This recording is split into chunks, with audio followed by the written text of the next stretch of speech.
Monsieur Henri Guillemin au Club 44. Ce soir, son sujet sort du cadre habituel de ses conférences littéraires et historiques. Le titre qu'il a choisi, en effet, l'affaire Jésus, peut paraître insolite. Il y a eu au Club 44 plusieurs conférences traitant du christianisme, de son histoire, de ses problèmes, et entre autres celles provenant de milieux proches de l'Union rationaliste, qui nous ont montré qu'il n'existe pas de preuve historique de l'existence de Jésus. Il est tout de même surprenant de penser que cet homme, qui est à l'origine de cette énorme révolution qu'est le christianisme, a passé inaperçu pour la plupart de ses contemporains, puisque les historiens du temps n'en ont pas parlé. Même Flavius Joseph, qui pourtant, dans son livre de l'histoire de la guerre des Juifs contre les Romains, décrit la période d'une manière très minutieuse, n'en parle pas. Il parle bien, il mentionne un certain Jésus, grand sacrificateur, tué lors du siège de Jérusalem par les Idunéens, mais ce n'est pas le nôtre. D'autre part, on sait aujourd'hui que saint Paul et les évangélistes n'ont pas pu le connaître et n'en ont parlé que par ouï-dire. Faut-il y voir ce que le père Biondi, ici même, lundi passé, lors d'une conférence à propos de Teilhard de Chardin, appelait une manifestation de l'humour de Dieu? N'étant ni historien ni théologien, je me garderai de conclure. Sinon de dire que les preuves historiques de l'existence de Jésus ne sont pas essentielles en regard de tous les témoignages non historiques qui nous sont parvenus. Nous attendons donc avec beaucoup d'intérêt et impatience ce que va nous dire cet historien et chrétien convaincu qu'est M. Henri Guillemin, à qui j'ai l'honneur de donner la parole. Merci bien.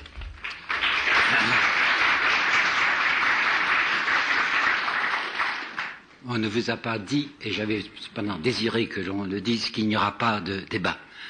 Parce que je vais parler environ 1h20, peut-être 1h30, que je serai fatigué, et qu'après, la discussion s'éterniserait. Il y a 100 000 questions à poser. Alors je vais simplement vous apporter ce que j'ai envie de vous dire, puis je me retirerai. Voyez-vous, j'ai l'habitude de faire des conférences, mais c'est des conférences très différentes de ce que je fais d'habitude. Je n'essayerai de faire aucun effet oratoire. Je suis devant vous, je voudrais être parmi vous. Parce que voyez-vous, sans exagérer, j'ai maintenant 78 ans, et je peux vous dire que c'est le résultat de 50 ans de rumination que je vous apporte ce soir. Disons, si vous voulez, que c'est une déposition, presque testamentaire, sur ce que je crois d'un problème qui pour moi est capital. Pourquoi est-ce que j'ai pris ce titre, l'affaire Jésus? C'est un peu provoquant, mais c'est pas un titre de moi. Vous savez peut-être que c'est du Péguy. Dans Clio, qui est son dernier texte, qui n'a paru que posthume, Péguy disait « Je me suis beaucoup battu pour l'affaire Dreyfus, mais viendra un temps où cette affaire Dreyfus sera oubliée. En revanche, disait Péguy, il y a une histoire qui ne sera jamais oubliée, c'est ce que j'appelle l'affaire Jésus. » C'est donc Péguy qui dit ça. Deux sens dans affaire Jésus. Premièrement, si on pense à l'affaire Dreyfus, c'est un procès. Et effectivement, celui qui s'appelait Yeshua, et dont je vous dirai tout ce que nous pouvons deviner, a été condamné à la suite d'un procès dont ses disciples ont demandé la révision, que n'acceptent toujours pas les juifs fidèles. Ça, un premier sens, très précis. Puis un second sens plus large. Ce personnage aurait dit « Je serai toujours parmi vous un signe de contradiction ». Eh bien, c'est ce signe de contradiction qui constitue une espèce d'affaire humaine et que je vais essayer de traiter devant vous. Lorsque on parle de christianisme, on se réfère à quelqu'un. Si vous pensez stoïcisme, il n'y a pas quelqu'un qui est à l'origine du stoïcisme. Il y a divers stoïciens qui ont une certaine doctrine, une certaine école, mais on ne peut pas dire que ça se rattache à un personnage. Tandis que si vous dites christianisme, vous vous rattachez à quelqu'un. Ce quelqu'un qu'on a appelé le Christ. Vous savez peut-être l'origine de ce mot. C'est un mot juif, Messia, qui voulait dire le Messie. Messie, ça signifie l'élu de Dieu, celui qui a l'onction divine, que les Juifs attendaient. Ce mot Messia, en grec, se traduisait par Christos, et en latin par Christus, d'où nous avons fait, en français, Christ. Le Christ, c'est un titre de fonction. C'est un titre de fonction. Mais c'est pas son nom propre. Son nom, c'était Jésus. En araméen, c'était Yeshua, et puis avec un prénom, il y a toujours un nom après, ben Yosef, fils de Joseph, Yeshua ben Yosef. Alors il s'agit de savoir quels sont les documents qui nous permettent d'envisager quelque chose sur ce personnage assez mystérieux.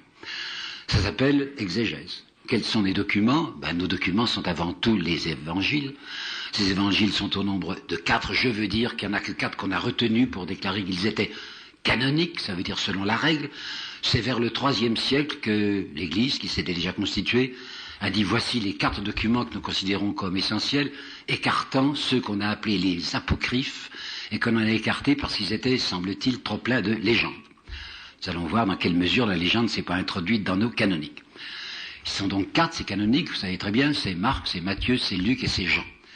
Là-dedans, on peut faire une distinction entre les 3 premiers et le dernier.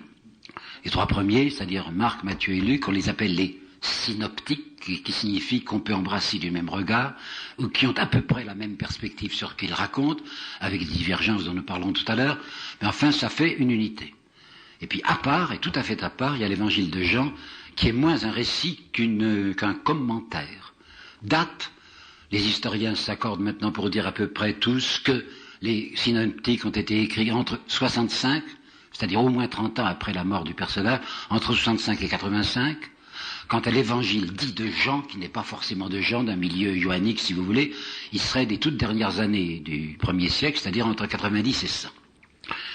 Il s'agit donc maintenant d'étudier la substance de ces documents. C'est ce qu'on appelle l'exégèse. Mais vous savez que l'exégèse catholique avait tenté de naître en 1678 avec un prêtre très fidèle qui s'appelait Richard Simon. Richard Simon avait publié un livre qui s'appelle Histoire critique du Vieux Testament, je répète la date, 1678, et immédiatement il a suscité la plus grande violence de la part de Bossuet, dont je vous reparlerai à une autre occasion, tout à l'heure. Et Bossuet s'est déchaîné en disant qu'il y avait là une espèce d'impiété et qu'il fallait interdire ce Richard Simon. Si bien que cette exégèse catholique qui avait tenté de naître à ce moment-là a été immédiatement stoppée. En revanche, il y a une exégèse non chrétienne, une exégèse protestante, qui au XIXe siècle a fait de grands progrès, qui a découvert pas mal de choses. L'exégèse catholique n'a recommencé à vivre tout petitement, vous savez, qu'en 1890, pas avant. Depuis 1678 jusqu'à 1890, rien. Et en 1890, c'est le pape Léon XIII qui passait pour un esprit plus ouvert, qui avait permis l'existence de l'école, la création de l'école biblique de Jérusalem. Cette école biblique, c'était des dominicains, elle continue à travailler, et même fort bien aujourd'hui, mais elle a eu bien des ennuis. Cette école biblique de Jérusalem avait à sa tête Monseigneur, je crois qu'on dit c'est Monseigneur, Lagrange, et Monseigneur Lagrange, au bout de quelques années, s'est vu interdire de continuer ses recherches sur l'Ancien Testament, et on l'a obligé à ne s'en tenir qu'au Nouveau Testament.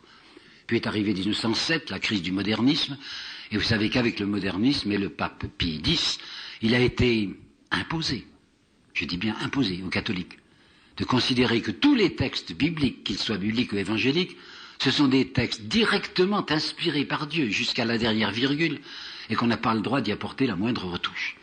C'est vous dire à quel point l'exégèse catholique a été lente à démarrer, et aujourd'hui, je le répète à propos de l'école biblique de Jérusalem, elle a fait tout de même de très sérieux progrès.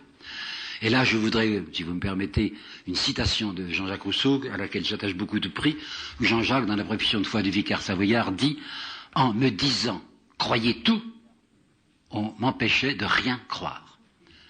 Un certain nombre d'exégètes catholiques ont en effet estimé qu'il y avait des choses qui étaient impérieusement recommandées comme valables, comme historiques, et qui ne l'étaient pas, et qu'effectivement, pour se rendre crédible, il fallait faire un tri dans les, entre guillemets, vérités apportées par les évangiles.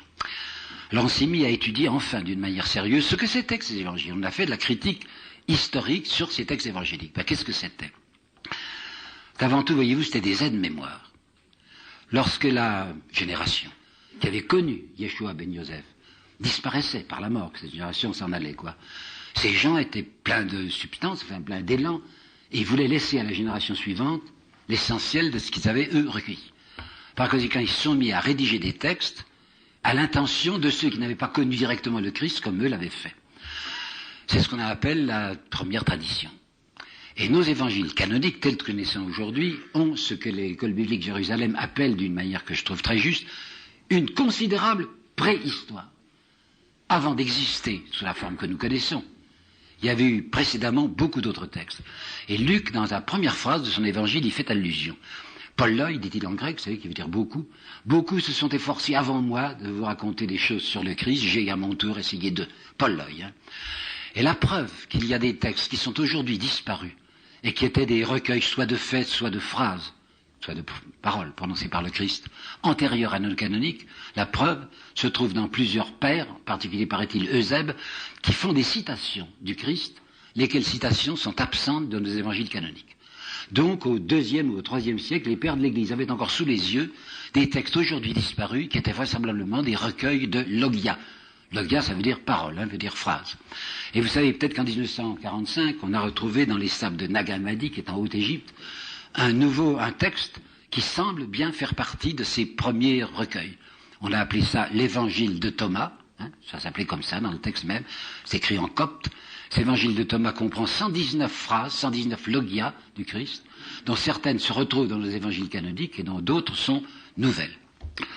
Alors vous retenez bien ceci, avant nos évangiles canoniques, il y a déjà une longue préhistoire et des textes précédents.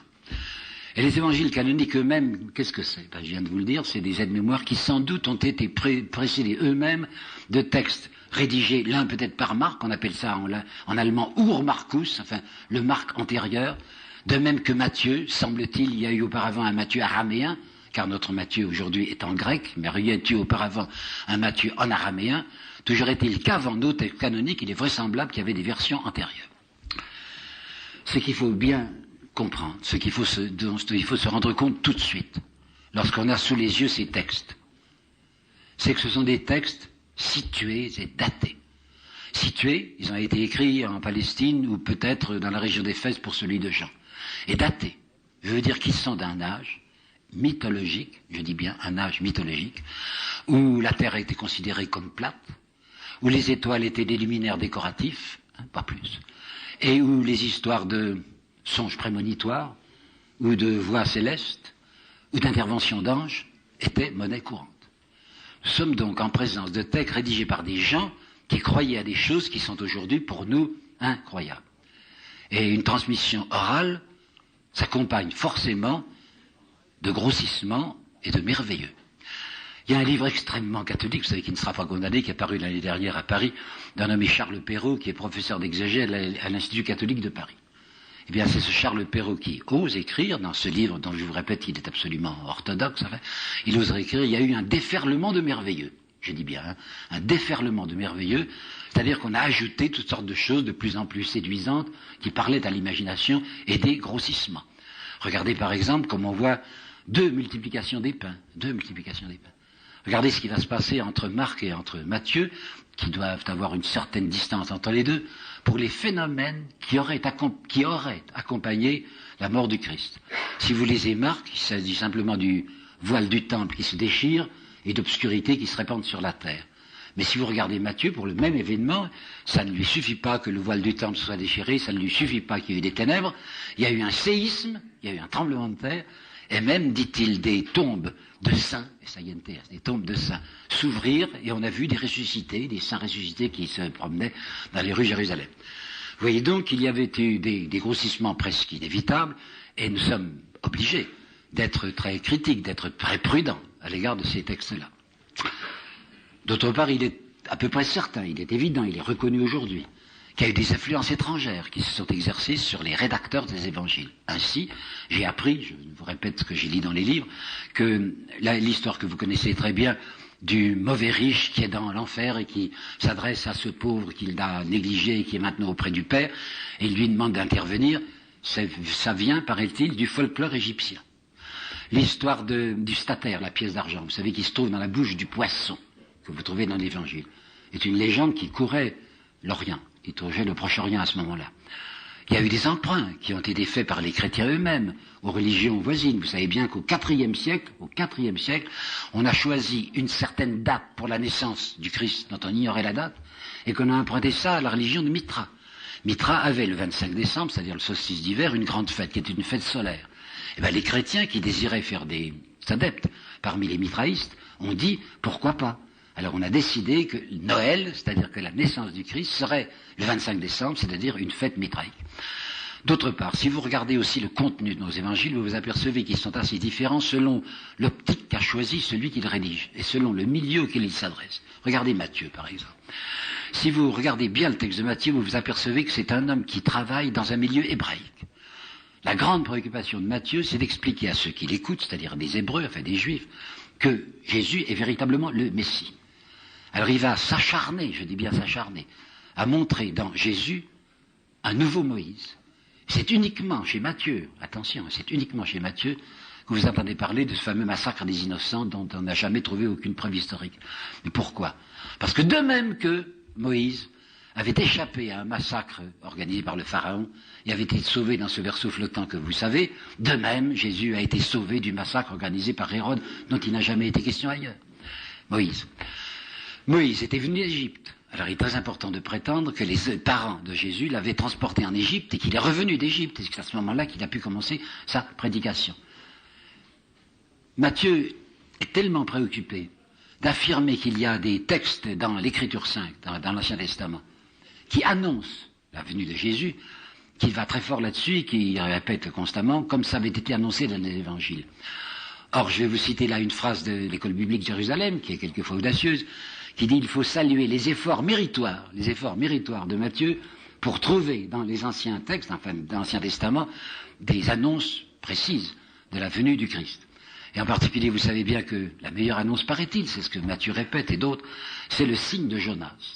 Alors, le signe de Jonas, ça voudrait dire que de même que Jonas était resté 3 jours dans le ventre du monstre marin, de même le Christ serait resté 3 jours dans le sein de la terre quand il a été tué, qu'il est ressorti après, ce qui n'est une guerre vraisemblable, c'est une guerre comptable, enfin, parce que si, effectivement, Jésus a été tué un vendredi et si le dimanche matin il était ressuscité, ça ne fait pas 3 jours dans le sein de la terre. Par conséquent, se référer au signe de Jonas comme à une allusion très précise annonçant la venue du Christ et sa mort, et ces 3 jours d'ensevelissement, c'est un peu difficile. C'est ce monsieur Charles Perrault que je viens de nommer, et dont je vous répète, c'est un professeur d'exégèse de l'Institut catholique de Paris, qui ose parler de l'histoire de Jonas en l'appelant ce conte humoristique que vous trouvez dans la Bible, un conte humoristique. Continuons à l'examen. Je vais très rapidement, mais c'est indispensable. L'examen du contenu de nos évangiles. Il est tout à fait certain qu'il y a 1, des contradictions, 2, des incohérences. Il y a une contradiction que j'ai relevée dans un texte qui est apparu il y a quelques mois et qui m'a valu un courrier très sévère. Je vais vous en faire juge. Je disais, d'après Luc, vous vous rappelez, Luc, à l'Annonciation, c'est bien à Nazareth que vivaient les parents de Jésus, celle de Marie, enfin, qui l'a engendré. Mais si vous lisez Matthieu, vous apercevez que c'est tout à fait différent. Matthieu raconte la fuite en Égypte, comme vous savez, à la suite de la persécution d'Hérode, et c'est au moment où les parents de Jésus l'ont ramené à Bethléem que de là ils ont décidé, puisque Hérode était dangereux, d'aller s'établir ailleurs, et, dit Matthieu, ils choisirent la Galilée et une petite ville nommée Nazareth. Par conséquent, selon Matthieu, c'est uniquement au bout d'un certain nombre de mois ou d'années, et après la persécution d'Hérode, que les parents de Jésus sont établis à Nazareth. L'un le fait immédiatement après la naissance par hasard à Bethléem à cause de le fameux recensement dont on n'a trouvé aucune preuve, et l'autre ne le fait aller à Nazareth que au bout d'un certain nombre de mois. Voilà pour les contradictions, et il y en a bien d'autres. Tenez par exemple le nombre des apparitions. C'est impossible de superposer ce que nous disent les évangiles sur les endroits et les personnes à qui Jésus ressuscité serait apparu. Beaucoup d'autres, je passe sur cette énumération qui serait fastidieuse, mais je vais vous parler maintenant d'une incohérence qui est très grave. C'est dans Matthieu, que vous allez trouver 2 phrases entre lesquelles il faut absolument choisir. Matthieu dit, le Christ a dit, qui n'est pas avec moi, qui n'est pas contre moi, est avec moi. Vous avez compris, hein? Qui n'est pas contre moi est avec moi. Puis vous lisez un peu plus loin, Jésus a dit, qui n'est pas avec moi est contre moi. Ah, il faut choisir. Hein? Il n'y a pas moyen qu'il dédie les 2 choses. Donc il y a là une contradiction interne, il y a une incohérence qui fait que nous sommes obligés d'être très incertains sur ce qu'il a dit réellement. J'ai volontairement insisté sur toutes les difficultés qui constituent la substance des évangiles. Et je dois vous dire qu'elles sont nombreuses, ces difficultés. Mais je dois vous dire aussi que Jean-Jacques Rousseau, c'est la 2e citation que je vais apporter de lui, a une autre phrase qui me frappe beaucoup dans la profession de foi des vicaires savoyards. Les faits, les faits de Socrate, dont personne ne doute, sont moins attestés que les faits de Jésus-Christ. Voilà ce que ose écrire cet homme, Jean-Jacques Rousseau. Le fait est que s'il y a beaucoup de divergences dans les évangiles, les convergences sont infiniment plus nombreuses, et on arrive finalement à apercevoir quelque chose qui serait la substance. Et bien c'est ça que nous allons essayer de regarder maintenant de plus près, la substance. La première question qui se pose est celle, nous y faisons allusion tout à l'heure, de l'historicité de ce personnage. Je crois qu'il n'y a plus moyen aujourd'hui de mettre en cause cette historicité. Quand est-ce qu'elle a été contestée? Eh bien pas avant le XVIIIe siècle. Hein. Et il n'y a pas tellement longtemps, quand je préparais, ça a tout de même une vingtaine d'années, hein, quand je préparais mes recherches sur Napoléon qui m'ont valu tant de colère, j'avais trouvé dans un texte du général Bertrand, qui accompagnait Napoléon à l'île d'Elbe, une phrase où Bertrand disait, Bertrand notait jour par jour tout ce que lui disait l'empereur. Hein. Et l'empereur lui aurait dit un jour de 1821, et c'est le 5 mai 21 que Napoléon va mourir, il a fait allusion, Napoléon, cette allusion à Jésus-Christ, en disant, chacun sait qu'il n'a pas existé. Donc, Napoléon, en 1821, répétait des choses qu'il avait entendues, qu'il avait lues au cours du XVIIIe siècle ou au début du XXe. Au XIXe, c'est en Angleterre et en Allemagne qu'il y a eu les attaques les plus véhémentes sur l'historicité du Christ. Quant à la France, c'est deux dates très précises que je vais vous expliquer. La première, c'est 1924. J'étais normalien et je me rappelle encore l'émotion qui nous a tous saisis lorsque nous avons lu le livre de Paul Louis, je crois, ou Jean-Louis, Paul Louis, Couchou, qui s'appelait, c'était un titre pascalien, Le mystère de Jésus. Couchou n'était pas un ennemi du christianisme, il disait même qu'il y avait là des choses très importantes, mais que, selon lui, aucun personnage réel n'avait vécu sous le nom de Jésus-Christ, et que c'était vraisemblablement ce qu'on appellerait en style de cinéma une surimpression de rabbis. Les rabbis, vous savez ce que c'est, ce sont des prêcheurs, enfin ce sont des missionnaires si vous voulez. Et au 1er siècle, à cause d'un revival mystique dont il n'explique pas l'origine, il y avait eu un certain nombre, disait M. Couchou, un certain nombre de prêcheurs qui croyaient du reste à la proximité de la fin du monde et qui avaient fait une certaine émotion en Palestine. Et avec le passage des années, on a constitué un seul visage composé de plusieurs visages et on a créé ce personnage fictif de Jésus-Christ qui représentait un certain nombre d'autres. Pourquoi aller compliquer la chose? Pourquoi imaginer un certain nombre de rabbis au lieu d'un en particulier? Et ce Paul Louis Couchou, en 1924, a eu beaucoup d'audience, et en 1932, il y a un prêtre défroqué, à ce moment-là, qui avait quitté l'église, qui s'appelait Alfaric, l'ex-abbé Alfaric, et qui a fait une conférence très puissante, très documentée, à l'Union rationaliste, qui a été immédiatement tirée en brochure, et qui s'appelait « Jésus a-t-il existé ?» Réponse « Non ». 1932. Or voilà qu'en 1833, M. Guimbert, qui était professeur à la Sorbonne, publie un livre énorme, enfin un pavé d'environ 500 pages, intitulé « Jésus ». M. Guimbert est un rationaliste, un homme qui ne croit absolument pas à la divinité du Christ, mais qui expliquait, avec des arguments dont je veux dire l'essentiel, qu'il était impossible de mettre en cause l'historicité de ce personnage. Et voici l'argumentation, à mon avis, saisissante de Guimbert. Le Talmud, vous savez ce que c'est le Talmud, hein, ce sont des textes des rabbins sur un certain nombre d'années, avec des discussions contre les chrétiens, il y a des dissidents du judaïsme. Et M. Guimbert a perçu ceci qui est très frappant, que jamais aucun rabbin n'a mis en cause l'historicité du personnage. Vous comprenez à quel point ils auraient été forts, les rabbins, à l'égard des disciples chrétiens, pour dire, mais taisez-vous donc, votre Jésus, il n'a même jamais existé. Or, jamais, aucun rabbin n'a mis en cause cette historicité. Il discute simplement sur les comportements de ce personnage. A-t-il ou n'a-t-il pas fait des miracles? Était-il ou n'était-il certainement pas le Messie? Mais qu'il ait réellement existé, jamais les rabbins ne l'ont mis en question. Donc, s'il avait eu la possibilité de le nier, il n'aurait pas manqué de le faire.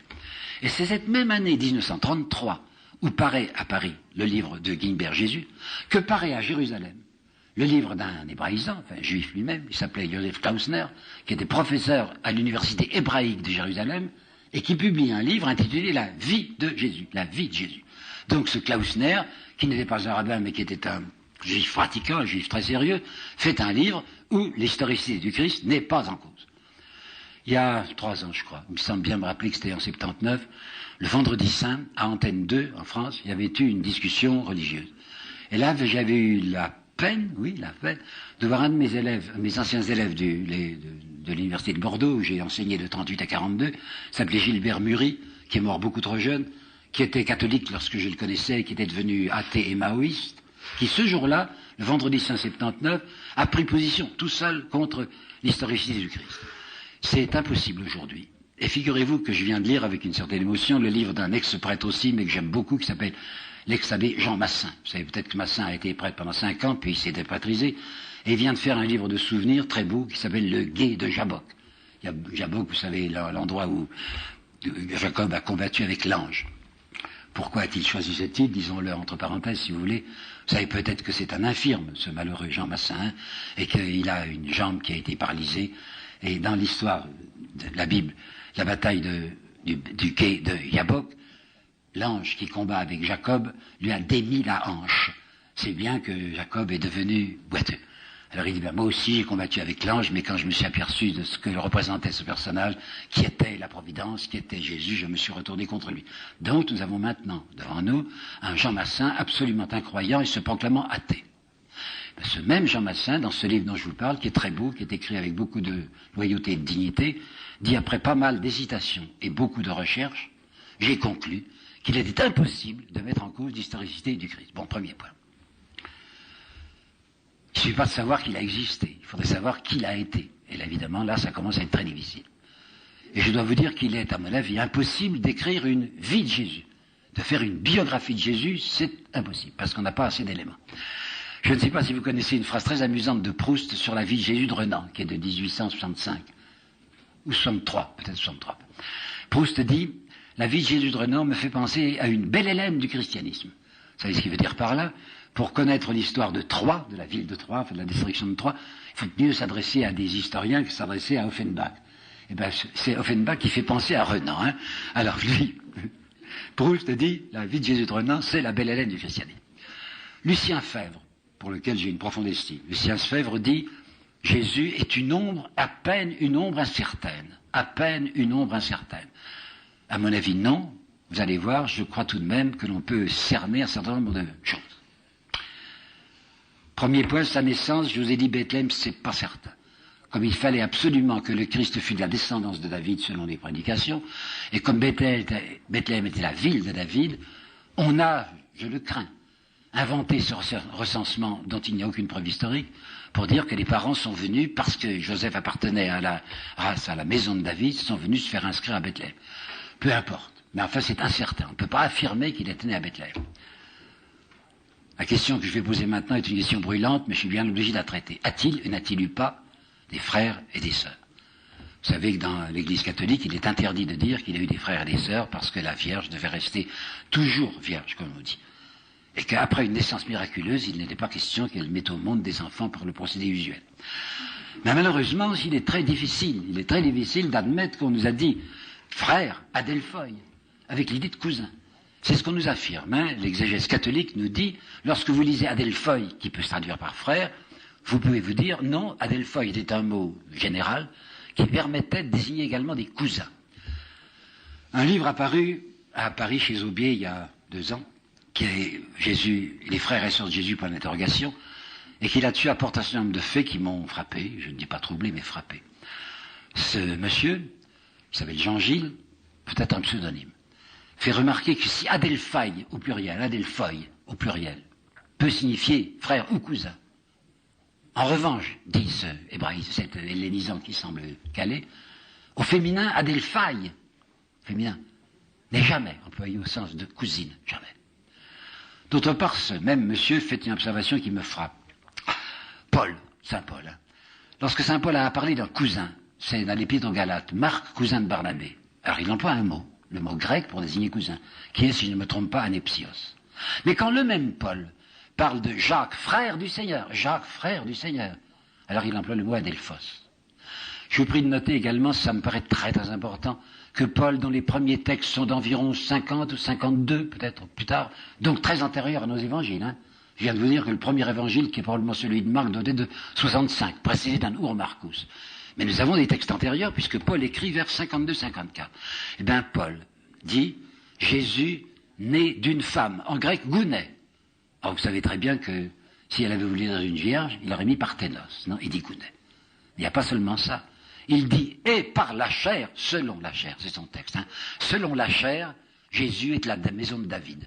Or, qui était de la maison de David? C'était pas Marie, c'était Joseph. Par conséquent, en 50 ou en 52 après Jésus-Christ, Paul, l'apôtre Paul, ne croit évidemment pas à une naissance miraculeuse du Christ, ni à une conception virginale.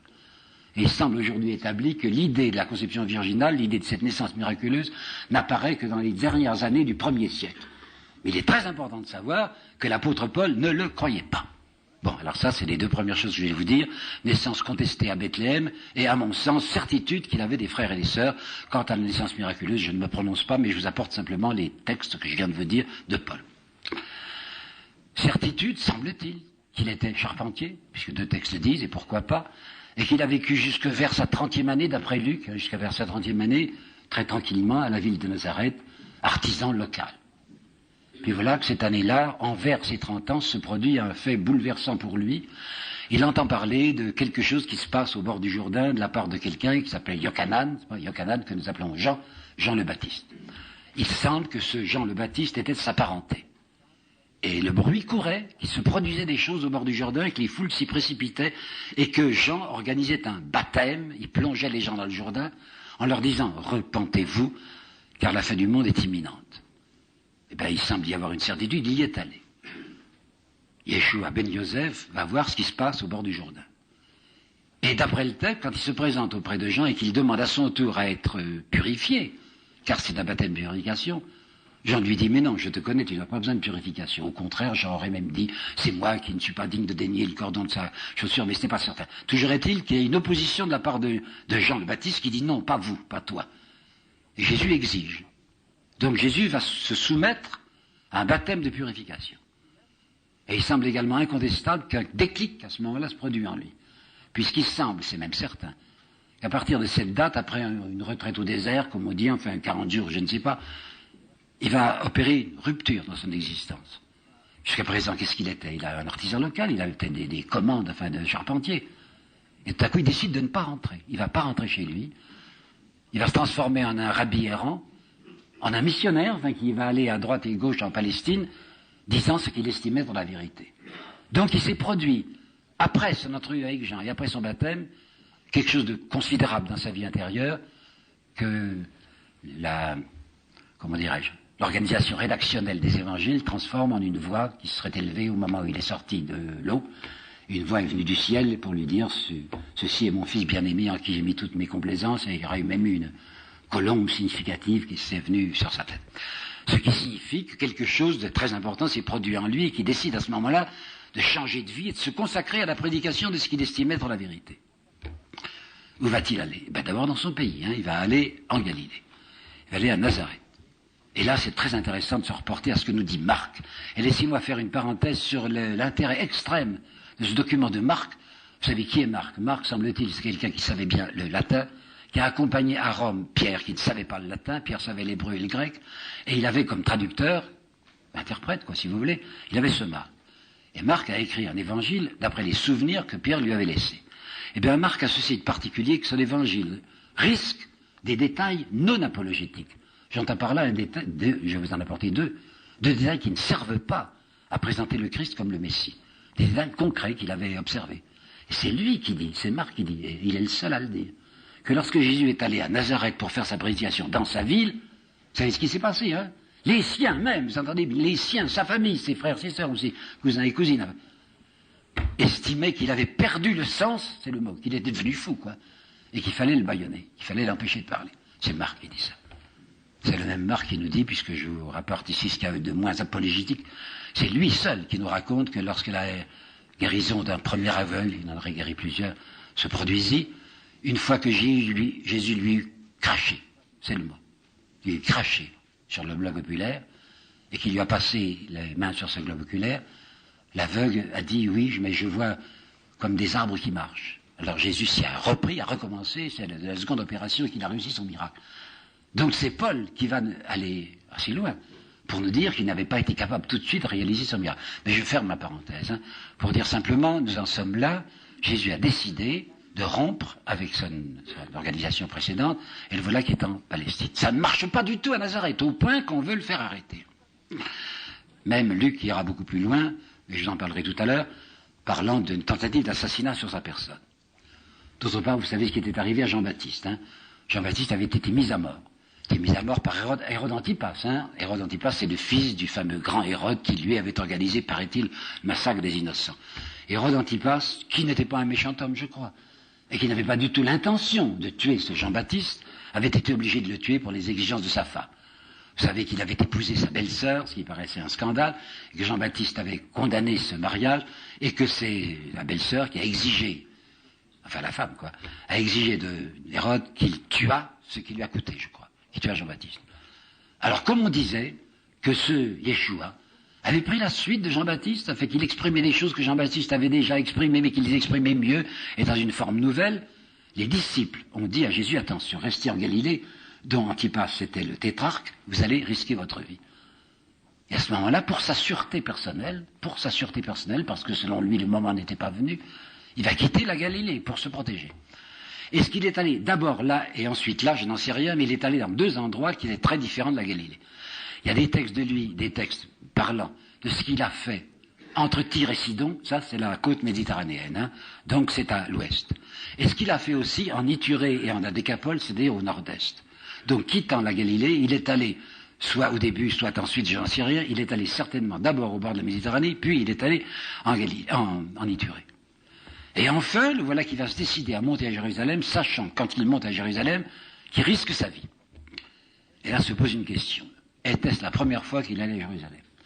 Si vous prenez les synoptiques, il y serait allé une seule fois, risquant sa vie et effectivement se faisant arrêter. Si vous prenez Jean, il semble qu'il y soit allé 3 fois. S'il est allé 3 fois à Jérusalem, en admettant qu'il y soit monté chaque fois que pour Pâques, c'est donc que sa mission aurait duré 3 ans. D'autres disent que sa mission n'a duré qu'1 an. Et je vais vous dire pourquoi, moi, j'incline à l'idée d'une seule année. Pourquoi? Vous n'ignorez pas qu'il y a eu un très grand combat, un grand débat entre Pierre et Paul, hein, qui se sont très mal entendus, que Pierre, qui était un vieil hébraïque, tenait encore à la circoncision, tandis que Paul disait, on peut parfaitement admettre dans le christianisme des païens et sans leur imposer la circoncision. Alors il y avait toutes sortes de drames, enfin ça allait même très mal, c'est entre Pierre et Paul. Et il y a un petit texte que j'ai lu, qui est très, c'est pas moi qui l'ai découvert, je n'ai rien découvert, vous savez, je vais voir vous apporter ce que j'ai trouvé dans les livres. Un texte de la communauté de Jérusalem, un texte anti-paulinien pour défendre Pierre. Pierre est un apôtre nouveau venu. Il ne faisait pas partie des 12. Hein. Alors les gens de Jérusalem, pour défendre Pierre, disent, je ne comprends pas l'attitude impérieuse que prend Paul à notre égard, étant donné que lui n'a jamais vécu avec le Christ, tandis que nous avons vécu une année entière avec Yeshua. Ah, une année entière. S'ils avaient pu dire, nous avons vécu depuis 3 ans avec lui, il n'aurait pas manqué de le faire. Donc, il y a un petit texte de la deuxième partie du 1er siècle qui dit, nous avons vécu une année entière avec lui. Ce qui m'incline à penser, sans pouvoir vous dire que c'est certain, m'incline à penser que sa mission à travers la Palestine et les terres de l'Est ou de Nord-Est, de l'Ouest ou du Nord-Est, a duré, je le suppose, une année. Bon. Et maintenant, le personnage. Est-ce qu'on peut l'entrevoir? Oui, on peut l'entrevoir. Primo, il est certain, vous allez voir pourquoi. Il est certain qu'il n'y avait pas dans son apparence quelque chose qui le désignait immédiatement au regard.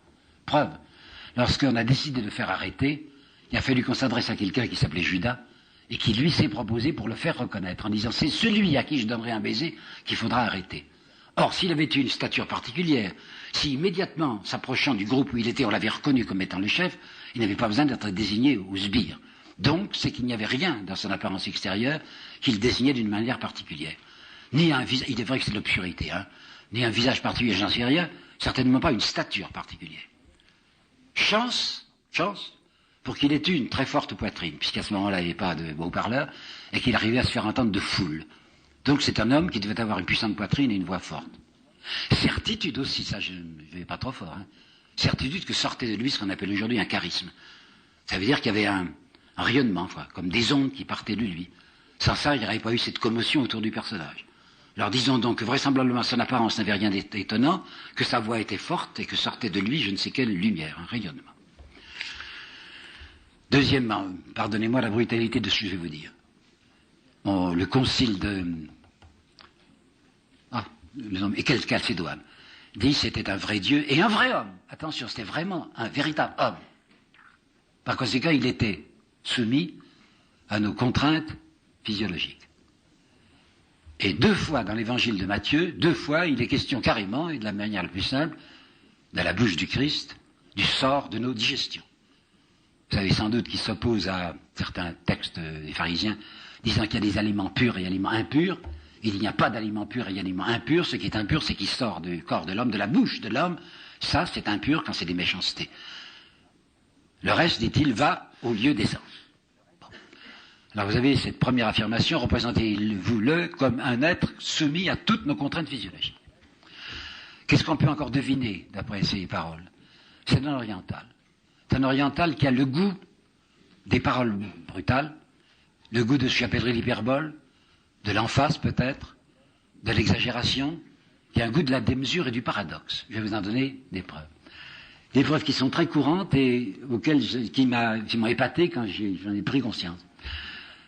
La parabole de la poutre et la paille et la poutre, vous la connaissez. C'est tellement banal qu'aujourd'hui on a à peine même à le répéter. Ça veut dire qu'on est très attentif aux défauts d'autrui et qu'on ne voit pas ses propres défauts. Alors dire déjà que on voit très bien, on ne voit pas bien. La paille qu'on a dans l'œil, vous savez, une paille dans l'œil, on aurait dit plutôt une poussière. Mais prétendre qu'il y a poutre dans l'œil du voisin, c'est une plaisanterie charpentier. Hein. C'est pas possible, il n'y a pas de poutre possible. Hein. Donc il va très fort, exprès. Le chameau. 2 fois le chameau apparaît dans le texte évangélique, et d'une manière très amusante. Hein. La première fois, vous savez, c'est une fameuse phrase qu'on a essayé de tirer comme on a pu. Bernanos a des phrases admirables là-dessus, pour indiquer comme les exégèses catholiques ont été prudents. Pour entrer dans le royaume des cieux, c'est très difficile pour un riche, aussi difficile qu'un chameau à passer par le chat d'une aiguille. Alors il y a des prédicateurs catholiques qui ont estimé que c'était très désagréable pour les riches, et ils ont dit mais non simplement qu'il y avait une porte de Jérusalem qui était très étroite, qu'on a le porte de l'aiguille, alors qu'on n'a jamais vu la trace de la porte de l'aiguille. Non, il a vraiment dit un chameau passé par le chat d'une aiguille, ce qui est évidemment impensable. Mais c'est pas la seule fois où il y a le chameau. Il arrive une deuxième fois. Il s'agit des pharisiens qui sont tellement attentifs à être scrupuleux pour des petites choses. Ah, chers pharisiens, dit-il, vous filtrez votre breuvage, hein, et vous arrêtez le moucheron, mais vous avalez le chameau. C'est très difficile d'avaler un chameau, hein, autant que la poudre dans l'œil. Parce que cela, vous voyez comme il va fort. À un moment, il va dire une phrase qui nous paraît aujourd'hui extraordinairement banale, tellement on l'a employée. Il s'agit de renaître, hein, une renaissance. Mais prenez le texte. Quand il a dit ça pour la première fois, il y avait le fameux Nicodème qui était devant lui. Le Christ a dit, il faut que vous renaissiez. Nicodème lui dit, enfin, je vous en prie, à notre âge, il faut rentrer dans le ventre de notre mère. Alors il sourit à ce moment-là, le Christ, il sourit. Mais Nicodème est prêt au sérieux, parce qu'il avait dit probablement pour la première fois, il faut renaître. Et puis il y a un texte terrible qui est dans Jean, où il dit, si vous voulez vraiment vous pénétrer de ma doctrine, il faut pour ainsi dire que vous mangiez ma chair et que vous buviez mon sang. Prenez le texte de Jean à ce moment-là, un grand nombre, c'est dans le texte. Un grand nombre de disciples ont dit, ah, cela est trop fort pour nous, et un grand nombre d'entre eux le quittèrent définitivement, comme si on leur avait donné un conseil de cannibalisme. Là, vous voyez à quel point ce Jésus désirait, exprès, être extraordinaire, enfin, dire des mots stupéfiants. Je crois le soupçonner, je dis ça avec un grand respect, du sens de l'humour. Et je le vois sourire, il me semble, lorsqu'il a dit à Pierre, viens avec moi, hein, jusqu'à présent tu prenais des poissons, tu vas prendre des hommes. Je le vois sourire aussi lorsque Pierre lui demande, mais Seigneur, combien de fois faut-il pardonner? 7 fois? Et Jésus en souriant lui dit, non pas seulement 7 fois, mais 70 fois 7 fois. Et bien quand tu lui dis ça, certainement il sourit. Je lui vois un goût que j'ai connu chez quelqu'un d'autre, qui était très chrétien aussi, un goût des surnoms. Vous savez que celui que nous appelons Pierre, hein, il s'appelait Shimon, hein, de son vrai nom grec, de son hébreu, Shimon. Et tout à coup, il va l'appeler Képhas, qui veut dire la pierre, hein, Képhas. Probablement à cause de la stature, je suppose, de Pierre, et parce qu'il lui attribuait une solidité morale qui ne se confirmera pas toujours. Enfin, il l'avait appelé Pierre.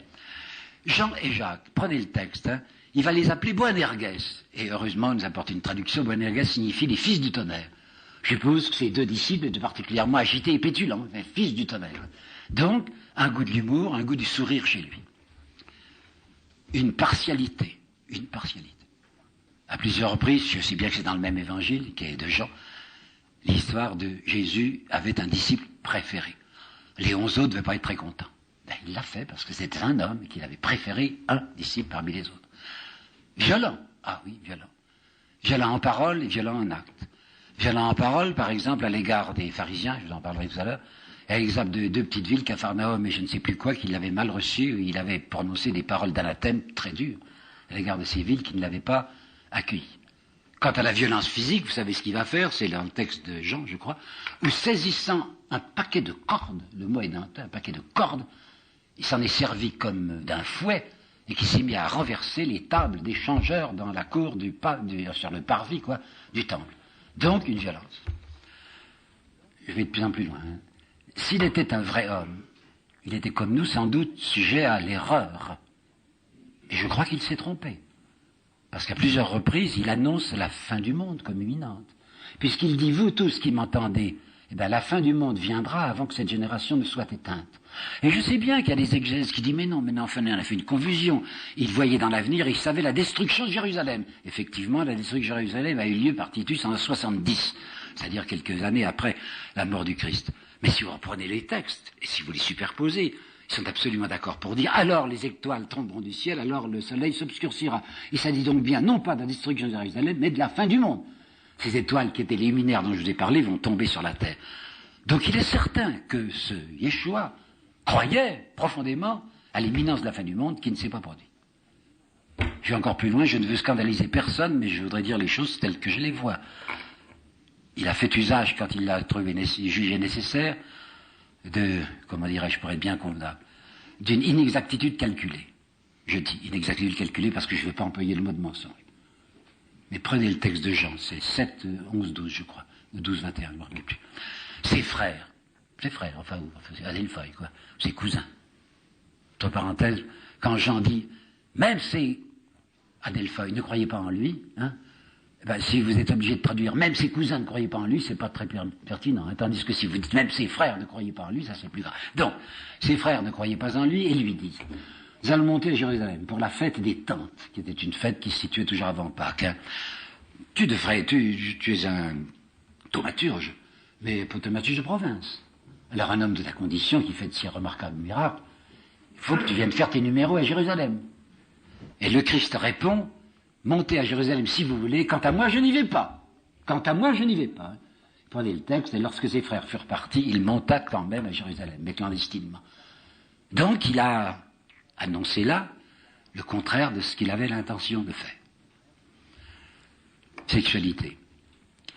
C'est Anthony Burgess, l'homme de l'Orange Mécanique, qui a écrit, vous le savez, un très beau livre qui s'appelle L'homme de Nazareth.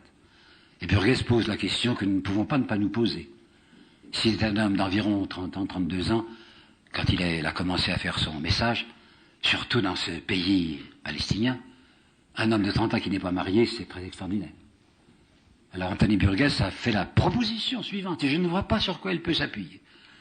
Il est vraisemblable qu'il avait connu la sexualité, et même probablement qu'il avait été marié.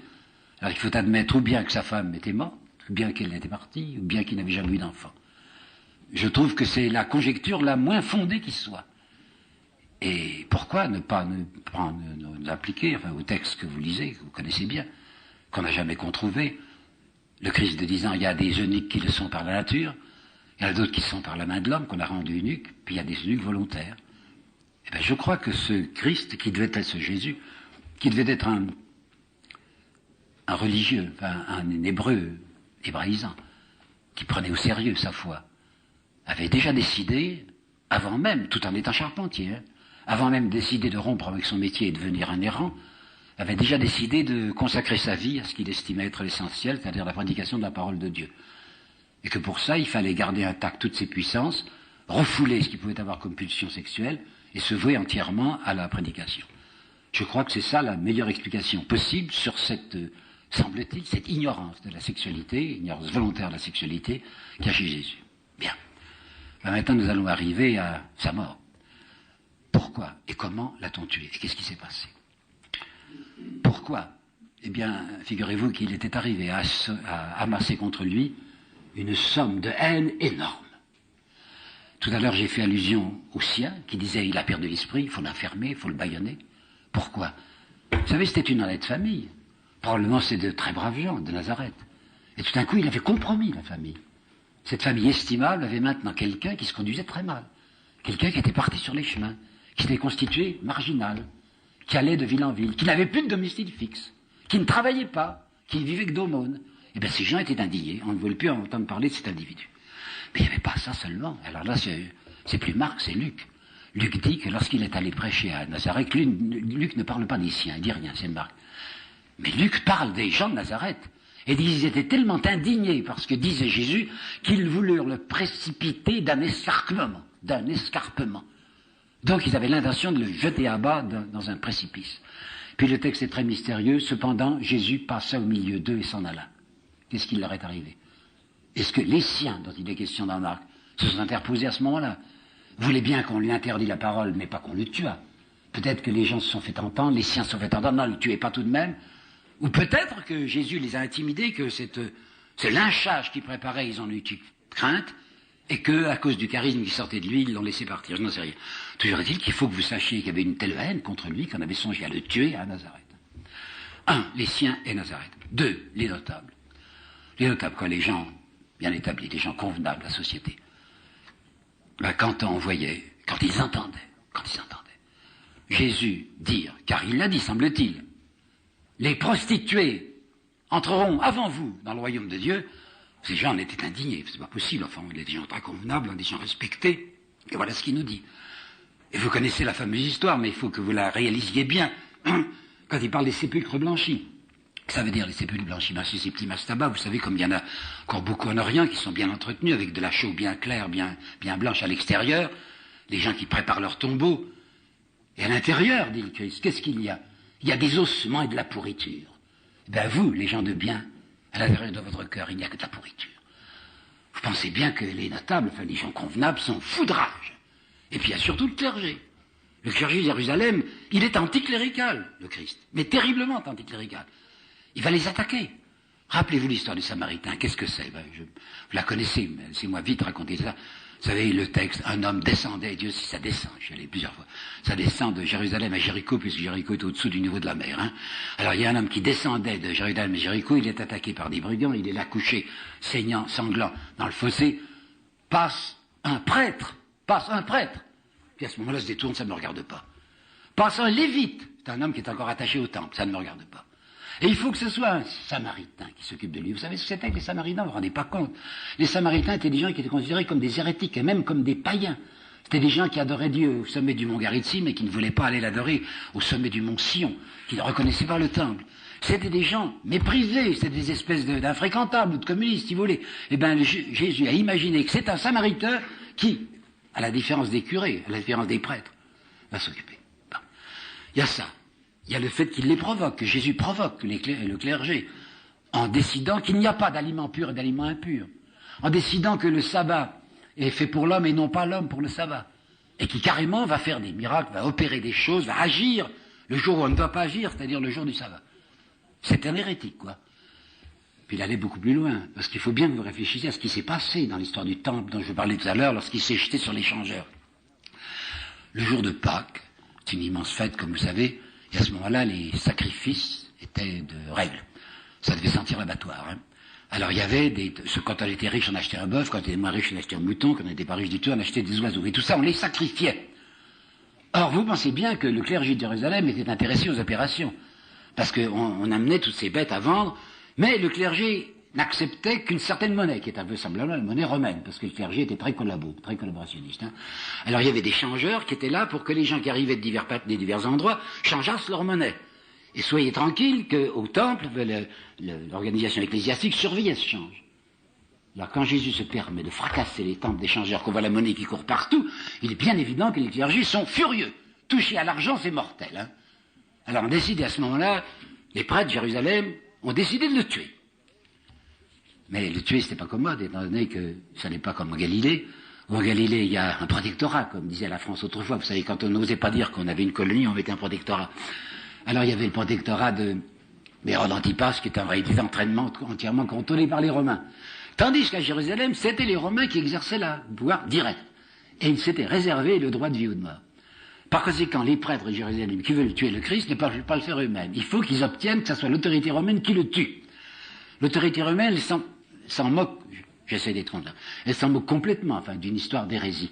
Il faut qu'on puisse décider, les Romains, à agir en prétendant que c'était un homme qui avait une intention très mauvaise, très fâcheuse, et qu'il était candidat à une royauté, à une royauté juive, pour chasser les Romains. Là, j'ouvre une parenthèse, même deux, si vous voulez, pour vous dire qu'on s'est beaucoup trompé, surtout après 1945. Après 1945, à cause des souvenirs de l'occupation et de la libération, quand un certain nombre d'historiens ou d'historiens amateurs ont dit que le Christ devait être un résistant. Sûrement pas. Sûrement pas. Il y avait des résistants chez lui, on les appelait les zélotes, vous savez. Je pense que plusieurs, peut-être, de ceux qui étaient les 12, et de parmi ses disciples, étaient des gens qui n'acceptaient pas l'occupation romaine. Mais quant à lui, il n'était pas, il ne s'occupait pas de ça, puisque vous allez voir un moment qu'il va accepter la supplique d'un officier d'occupation, espèce de... oui, en fait, de capitaine, un centurion, comme on disait, qui est un Romain, par conséquent, et qui vient lui demander une intervention, et le Christ ne le rejette pas en disant « tu es un Romain, je ne te regarde pas », au contraire, il va faire ce que ce centurion lui demande. Cependant, alors là, c'est toujours dans la parenthèse que j'ai ouverte, hein, cependant, il va tout de même s'occuper d'une question politique, puisque quand on essaye de le coincer en lui disant « est-ce qu'il faut payer l'impôt à César ?», il se fait donner une pièce, hein, et il dit « de qui est cette effigie ? De César, et bien rendez à César ce qui est à César. » Mais à Dieu ce qui est à Dieu, ce qui signifie que dans la pensée du Christ, il y a une limitation du pouvoir de l'État. L'État n'a pas de pouvoir. Donc s'il n'est pas résistant, il est en tout cas certainement antitotalitaire, c'est certain. Il s'agira de le faire passer pour un résistant néanmoins. Et puis la deuxième chose que je voulais vous dire dans ma petite parenthèse, ne croyez pas que ce fut un résistant au point que, il va interdire, ça c'est tous les évangiles sont d'accord, il va interdire à ses disciples de dire qu'il est le Messie. Pourquoi ? Parce que tout le monde à ce moment-là, dans la Palestine, attendait un Messie guerrier, un Messie qui tirerait l'épée, un Messie qui serait un chef de guerre. Et par conséquent, s'il laisse dire qu'il est le Messie, les gens vont se tromper, vont faire un contresens sur lui. Il a interdit à ses amis de dire « je suis le Messie ». Ferme la parenthèse. La deuxième erreur à ne pas commettre sur lui, et qu'on a commis à partir de 49, lorsqu'on a découvert les fameux papiers de la mer Morte, papiers de Qumran, et je me rappelle encore les premiers articles de Dupont-Sommer, on a cru que tout allait s'expliquer par les Esséniens. Ces papiers de Qumran semblent avoir révélé l'existence d'une communauté qui était probablement des intégristes, enfin des gens extrêmement fidèles à la loi et à toutes les règles de la Torah, et qui s'était constituée là, sur les bords de la mer Morte, comme vraisemblablement une communauté religieuse très séparée du reste du monde. Alors on a dit, après la découverte de ces papiers, mais il n'y a rien d'extraordinaire, le Christ devait être un Essénien. La question se pose encore aujourd'hui de savoir si les gens de Qumran étaient ou n'étaient pas des Esséniens. Mais aujourd'hui, il semble que le consensus se soit fait entre critiques rationalistes, catholiques ou protestants, sur le fait qu'il y a une immense différence entre l'enseignement de Jésus et l'enseignement des Esséniens, parce que, les Esséniens, je viens de vous le dire, étaient des intégristes, et que lui, il est tellement peu qu'il n'accepte pas la distinction entre aliments purs et aliments impurs, ni la loi du sabbat.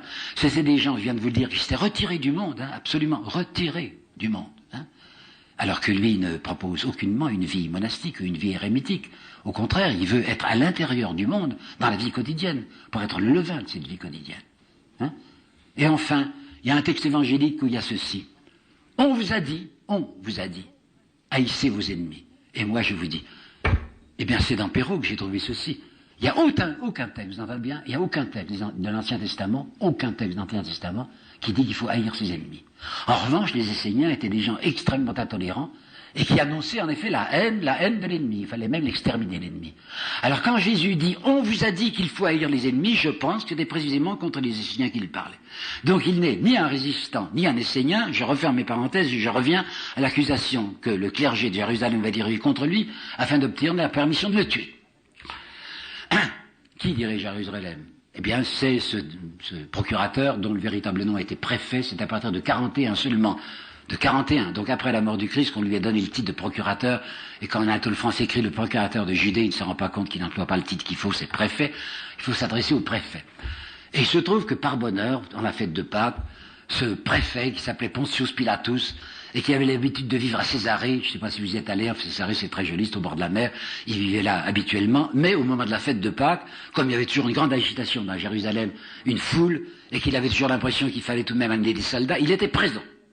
Alors les prêtres de Jérusalem se disent, c'est une chance, on n'aura pas besoin d'aller jusqu'à Césarée, il est là, on va lui dénoncer le Christ comme étant un agitateur politique. Alors on le lui amène, et vous savez qu'il fait que Pontius Pilate, quoi, comme on dit, fait passer un petit examen au Christ, il l'interroge. Et il s'aperçoit que ce personnage n'a aucunement l'intention de faire une révolution, qu'il ne se proclame nullement le roi des Juifs pour reconstituer un État juif et faire partir les Romains. Alors Ponce Pilate se dit, il ne peut pas le condamner, il n'a rien fait. Il paraît que c'est un hérétique, mais ça ne le regarde pas, et Ponce Pilate devait être un honnête homme, et il va essayer de s'esquiver.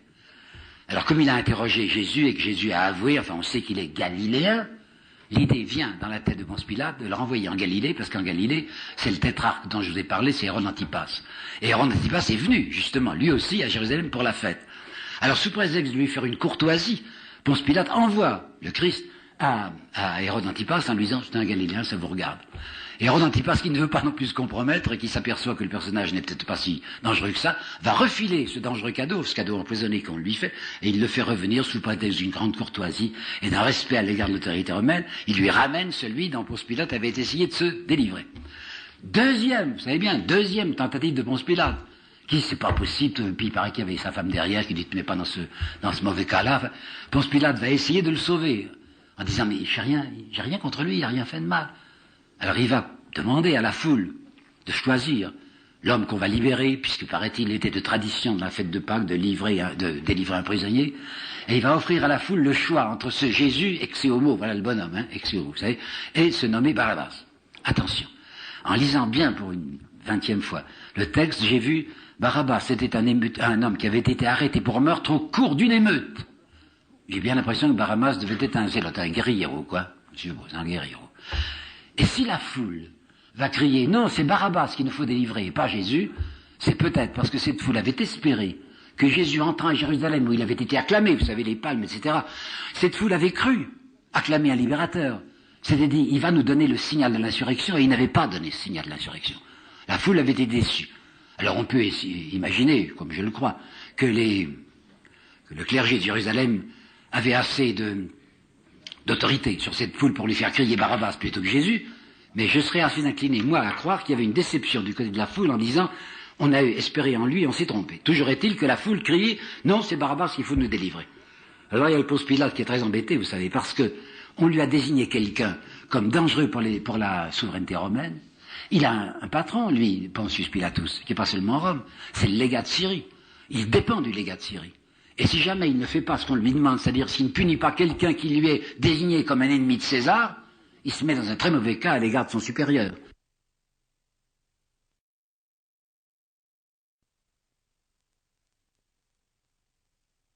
L'année en 1895, vous vous rendez compte, c'est 1938. Et cet admirable bonhomme, qui était un esprit hyper critique, me conduisait dans tous les endroits où il fallait aller en me disant chaque fois et surtout n'y croyez pas. Par exemple, lorsqu'il m'avait conduit dans l'église du Saint-Sépulcre et qu'il avait montré le trou de la croix, il me disait lui-même, mais vous savez que quand Hélène, l'impératrice Hélène, a fait construire la basilique du Saint-Sépulcre, on a rasé, on a détruit cette petite colline qu'on appelait le Golgotha, qui devait être, m'a-t-il dit, un dépôt d'ordures simplement, et qu'on l'a abaissé d'environ 2 mètres. Puis on a creusé très rapidement, avec un maillet quelconque, un trou dans la pierre pour dire que c'était là qu'on avait planté la croix. Or, il y a 20 cm de profondeur, et dans le rocher comme ça, la croix n'aurait pas tenu. Puis vous savez peut-être aussi, si vous êtes allé, que ce tombeau du Christ à Jérusalem, il est, si je puis dire, marrant, puisque c'est un très beau tombeau de marbre dont on a eu soin de briser la couverture, le couvercle, hein, comme si Jésus, en sortant de son tombeau, avait brisé ce couvercle, alors que c'était dans une caverne, vous savez, dans une grotte, et que c'était une pierre qui masquait l'entrée. Bon, eh bien, le père Vincent m'a dit, d'abord il m'a dit ceci, j'aurais dû vous le dire tout à l'heure, la Via Dolorosa, on conduit aujourd'hui des pèlerins, ils sont tous émus, comme je l'avais été moi-même, en disant c'est le chemin même que le Christ a suivi pour aller du prétoire à la colline du Golgotha. Et les pèlerins d'aujourd'hui sont évidemment émus en se disant tiens, nous marchons sur le sol où a marché le condamné divin. Et là, c'est encore une parenthèse, mais je n'ai pas perdu le fil de mon histoire. Hein. Tout à l'heure, je vous racontais que nous sommes en présence de textes remplis de légendes et de fictions. Il y a tout de même, sous la légende et la fiction, une réalité.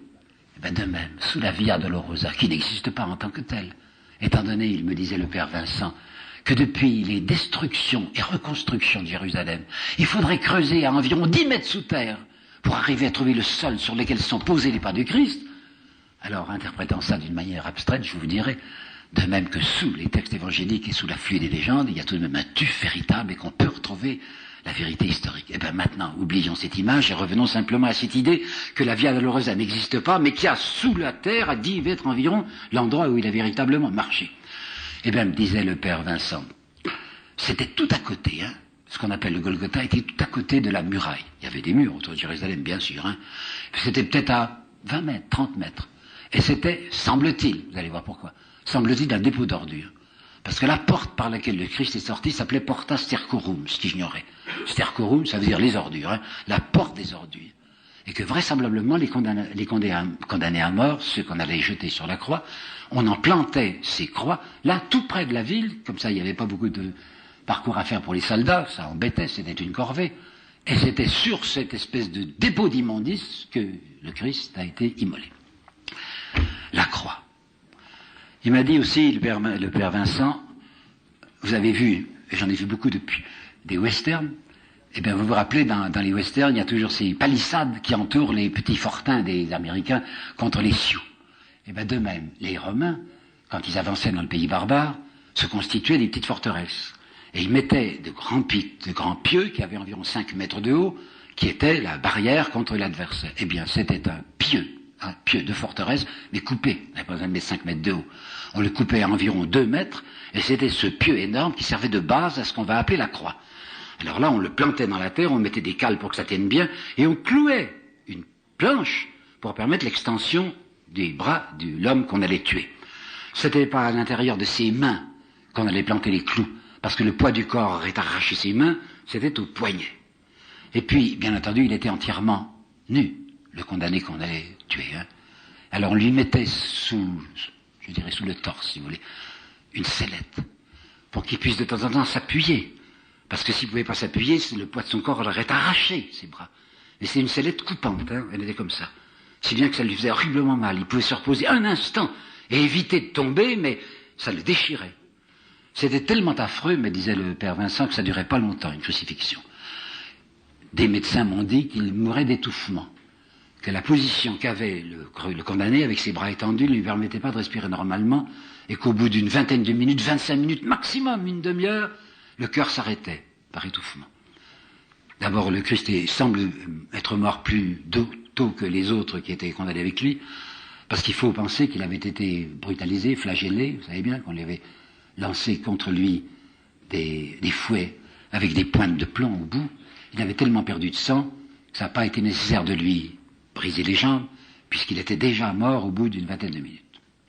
Et c'était un sacrifice, était une exécution infamante, hein, il faut bien avoir de compte, infamante. Être crucifié, c'était réservé aux esclaves. On avait cherché dans le code romain ce qu'il y avait de plus bas, de plus dérisoire. Et même pour un juif, l'idée de quelqu'un qui était sur une croix, c'est la dernière infamie. C'est une des raisons parmi bien d'autres qui ont fait dire aux juifs pieux, il ne pouvait pas être le Messie puisqu'il a accepté, il aurait pu descendre de la croix s'il était le Messie, subir un pareil dénouement. Monsieur Guignebert écrit très logiquement dans son livre. J'aurais pas dû employer le mot logiquement, puis je vais le dire maintenant dans la citation de Guignebert. Logiquement, dit M. Guignebert, tout devait s'arrêter là, à la mort du Christ. Effectivement, rendez-vous compte, hein, ses disciples sont bouleversés, sont dans un état affreux, en se disant, mais on a misé sur lui. On était convaincus qu'il était le Fils de Dieu, qu'il était peut-être Dieu lui-même. Et voilà qu'il n'a rien fait. Il ne s'est pas défendu. Il pouvait descendre de la croix, il pouvait foudroyer ces gens qui voulaient le tuer, il n'a rien fait. Et même, vous l'avez vu, saisi de désespoir. Puis le texte dit qu'il s'est adressé, évidemment, Psaume 21 est dans un texte bien connu, s'est adressé au Père en disant « Pourquoi m'as-tu abandonné ?» Et le texte n'est pas entièrement un texte de désespoir, il suffit de le lire complètement. Mais ça avait commencé comme ça. Donc, de la part des disciples, un écroulement, vous savez, un effondrement. On est parti à tort. On l'a cru à tort. Et lui-même s'est trompé sur sa mission. Il a cru qu'il était désigné, et vous voyez bien qu'il ne l'était pas. Texte évangélique, tous sont d'accord. Les 4 textes, les synoptiques des gens, alors, écoutez-moi bien, alors tous s'enfuirent et l'abandonnèrent. C'est dans le texte, hein, tous s'enfuirent et l'abandonnèrent. Il y en a un qui a fait mieux, c'est Pierre. Pierre, le fameux Képhas, l'homme roc. Le texte nous dit que peu de semaines avant, le Christ avait annoncé qu'il allait lui arriver. Qu'il avait dit à ses disciples, vous savez, hein, vous allez assister à des choses terribles, on va me tuer. Et Pierre avait dit, ah, Seigneur, s'il faut vous défendre, moi je donnerai ma vie pour vous. Et même si tous vous abandonnent, moi j'irai jusqu'au bout. C'est bien ce qu'il va faire, Pierre. Hein. Dès qu'il a eu peur pour sa peau, il l'a renié, enfin, aussi sec. Vous savez bien qu'il était dans la cour du grand prêtre. Vous savez bien qu'il se chauffait, il faisait froid cette nuit-là. Vous savez bien que la servante a dit, mais je t'ai vu, mais je te reconnais, mais tu étais du groupe. Et d'ailleurs, tu parles galiléen. Et Pierre, virgule, avec des imprécations, c'est dans notre texte, avec des imprécations. Elle dit, mais c'est pas vrai, je jure que c'est pas vrai, je connais pas ce type-là. Vous vous rendez compte, hein? Non seulement Pierre l'a abandonné comme les autres, mais il l'avait renié. Donc ses disciples sont épouvantés, sont à zéro, quoi, ils sont affolés. Alors pouvez-vous m'expliquer comment il se fait que quelques semaines après, ces mêmes disciples qui sont dans cet état de désarroi et de désespoir, comment ça se fait que quelques semaines plus tard, ils sont gonflés au point qu'ils vont se promener à travers toute la Méditerranée et aller jusqu'au martyre, plutôt que de ne pas dire ce qu'ils ont à dire, on l'a revu. Ah, j'y comprends rien, je n'en sais rien, hein. Je ne peux pas vous dire ce qui s'est passé, je ne sais pas si c'est une réanimation. Ce dont je suis certain, c'est qu'il ne mentait pas, vous savez. Il ne mentait pas. Quand Pascal dit, quant à moi je crois les témoins qui se font tuer, ça ne veut pas dire que le témoin dit la vérité, ça veut dire que le témoin est sûr de ce qu'il dit. Et quand dans les Actes des Apôtres, vous lisez que Pierre, qui était chez un centurion, il fréquentait aussi les occupants, hein, Pierre, il était chez le centurion qui s'appelait Cornelius, qui dirigeait la cohorte Itanica à Césarée, Pierre dit carrément à ce centurion qui doit être stupéfait, mais vous savez, monsieur, nous avons bu et mangé avec lui après sa mort. Eh ben, je n'y comprends rien, je dis simplement qu'on ne se fait pas tuer pour un mensonge, et que ces gens y croyaient au point de se faire tuer plutôt que de ne pas le dire. C'est tout ce que je peux vous dire sur la résurrection. Et maintenant, je vais arriver au centre de mon exposé. Qu'est-ce qu'il avait dit vraiment? Qu'est-ce qu'il a donc raconté, ce personnage? Pourquoi une telle commotion? Alors, je vais partir de loin, et vous allez croire que je me perds, mais je sais très bien où je vais. Il y a des tas d'obstacles entre ce qu'il a dit et nos oreilles. Lorsqu'il était de ce monde, est-ce que les gens de là-bas l'écoutaient? Ce qu'il disait était tout neuf. C'est vierge, c'était intact, quoi. Alors on peut très bien imaginer l'émotion qui est produite de ces gens qui n'avaient jamais entendu une chose pareille. Mais nous, après 2000 ans, pour écouter ce qu'il a dit, ben c'est pas commode, je vous assure. Il y a des tas d'obstacles, il y a des écrans, il y a des barrières, il y a des barrages. Quels barrages? 3. Le premier barrage, c'est ce que l'on a fait de ce qu'il a dit. Et là, je voudrais vous parler très, très courageusement, enfin, je vais tout vous dire, hein, des responsabilités de l'Église catholique. Il est certain que l'Église catholique a eu un double malheur que voici. Le premier malheur de l'Église, avant d'être catholique, l'Église, hein, c'est ce qui lui est arrivé avec Constantin et avec Théodose. Avec Constantin d'abord, puis surtout avec Théodose, le christianisme est devenu la religion de l'État. Ça, c'est une catastrophe. Parce que jusqu'à présent, avant Constantin, c'était un risque d'être un chrétien. Et à partir de Constantin, ça devient une carrière. Parce que pour réussir, il faut être chrétien, il faut annoncer qu'on l'est. Ben ça, c'est épouvantable. Parce qu'on arrive à un christianisme sociologique. Hein. On est chrétien parce que le patron est chrétien, parce que le chef est chrétien. Et on va arriver à voir des choses aussi absurdes que ce qui s'est passé en Suisse, dans votre pays et ailleurs, au moment de la Réforme. Il y a des coins suisses qui sont restés catholiques, et il y a des coins de l'Europe qui vont rester catholiques et d'autres protestants, selon le choix du patron, selon le choix du prince. Alors les gens sont protestants parce que le prince est protestant, ou sont catholiques parce que le prince est catholique. Il ne s'agit pas d'un choix, il s'agit d'une sociologie. Et ça, c'est consternant. On aboutira à quoi? Mais on aboutira à ce que va décrire la Bruyère dans ses caractères. Qu'est-ce qu'un dévot de cour? C'est un homme qui, sous un roi athée, serait athée. C'est ça qu'il dit, la Bruyère. Le premier désastre, la religion catholique devenant une religion d'État. Pour parvenir, il faut se déclarer chrétien. La deuxième catastrophe, ça se passe au 8e siècle, je crois bien, c'est quand le pape devient, grâce à Pépin le Bref, un prince temporel. Lorsqu'on lui donne un État. Et voilà que le pape, qui est soi-disant, enfin, qui est à mes yeux, le représentant spirituel d'une certaine doctrine, va devenir un prince comme un autre. Va se laisser confondre avec les chefs d'État. Il paraît que ça dure encore aujourd'hui, et que si on fait de telles réceptions à coups de canon au pape Jean-Paul II, c'est parce que c'est un chef d'État. J'avouerai n'y rien comprendre. Et je vais vous dire 3 détails seulement que j'ai retenus, puisque je suis tout de même un peu historien aussi, le désastre qu'a été pour l'Église catholique le fait que le pape soit un chef d'État. Il y en a d'État, mais je vais en choisir 3. Le premier concerne Fénelon. Vous savez peut-être que Fénelon était un archevêque qui s'occupait aussi de politique. Il a bien le droit, c'était même son devoir. Et il trouvait que la France vivait d'une manière terrible sous le cancer, c'est le mot qu'il avait presque employé, le cancer de la cour. La cour de Louis XIV était un parasitisme épouvantable sur la France. Alors Fénelon aurait voulu un contrôle, vous savez, pas un contrôle populaire, un contrôle aristocratique, sur la gestion des finances. Ça exaspérait le roi Louis XIV, Et le roi Louis XIV avait un serviteur dévoué, prêt à tout qui s'appelait Bossuet.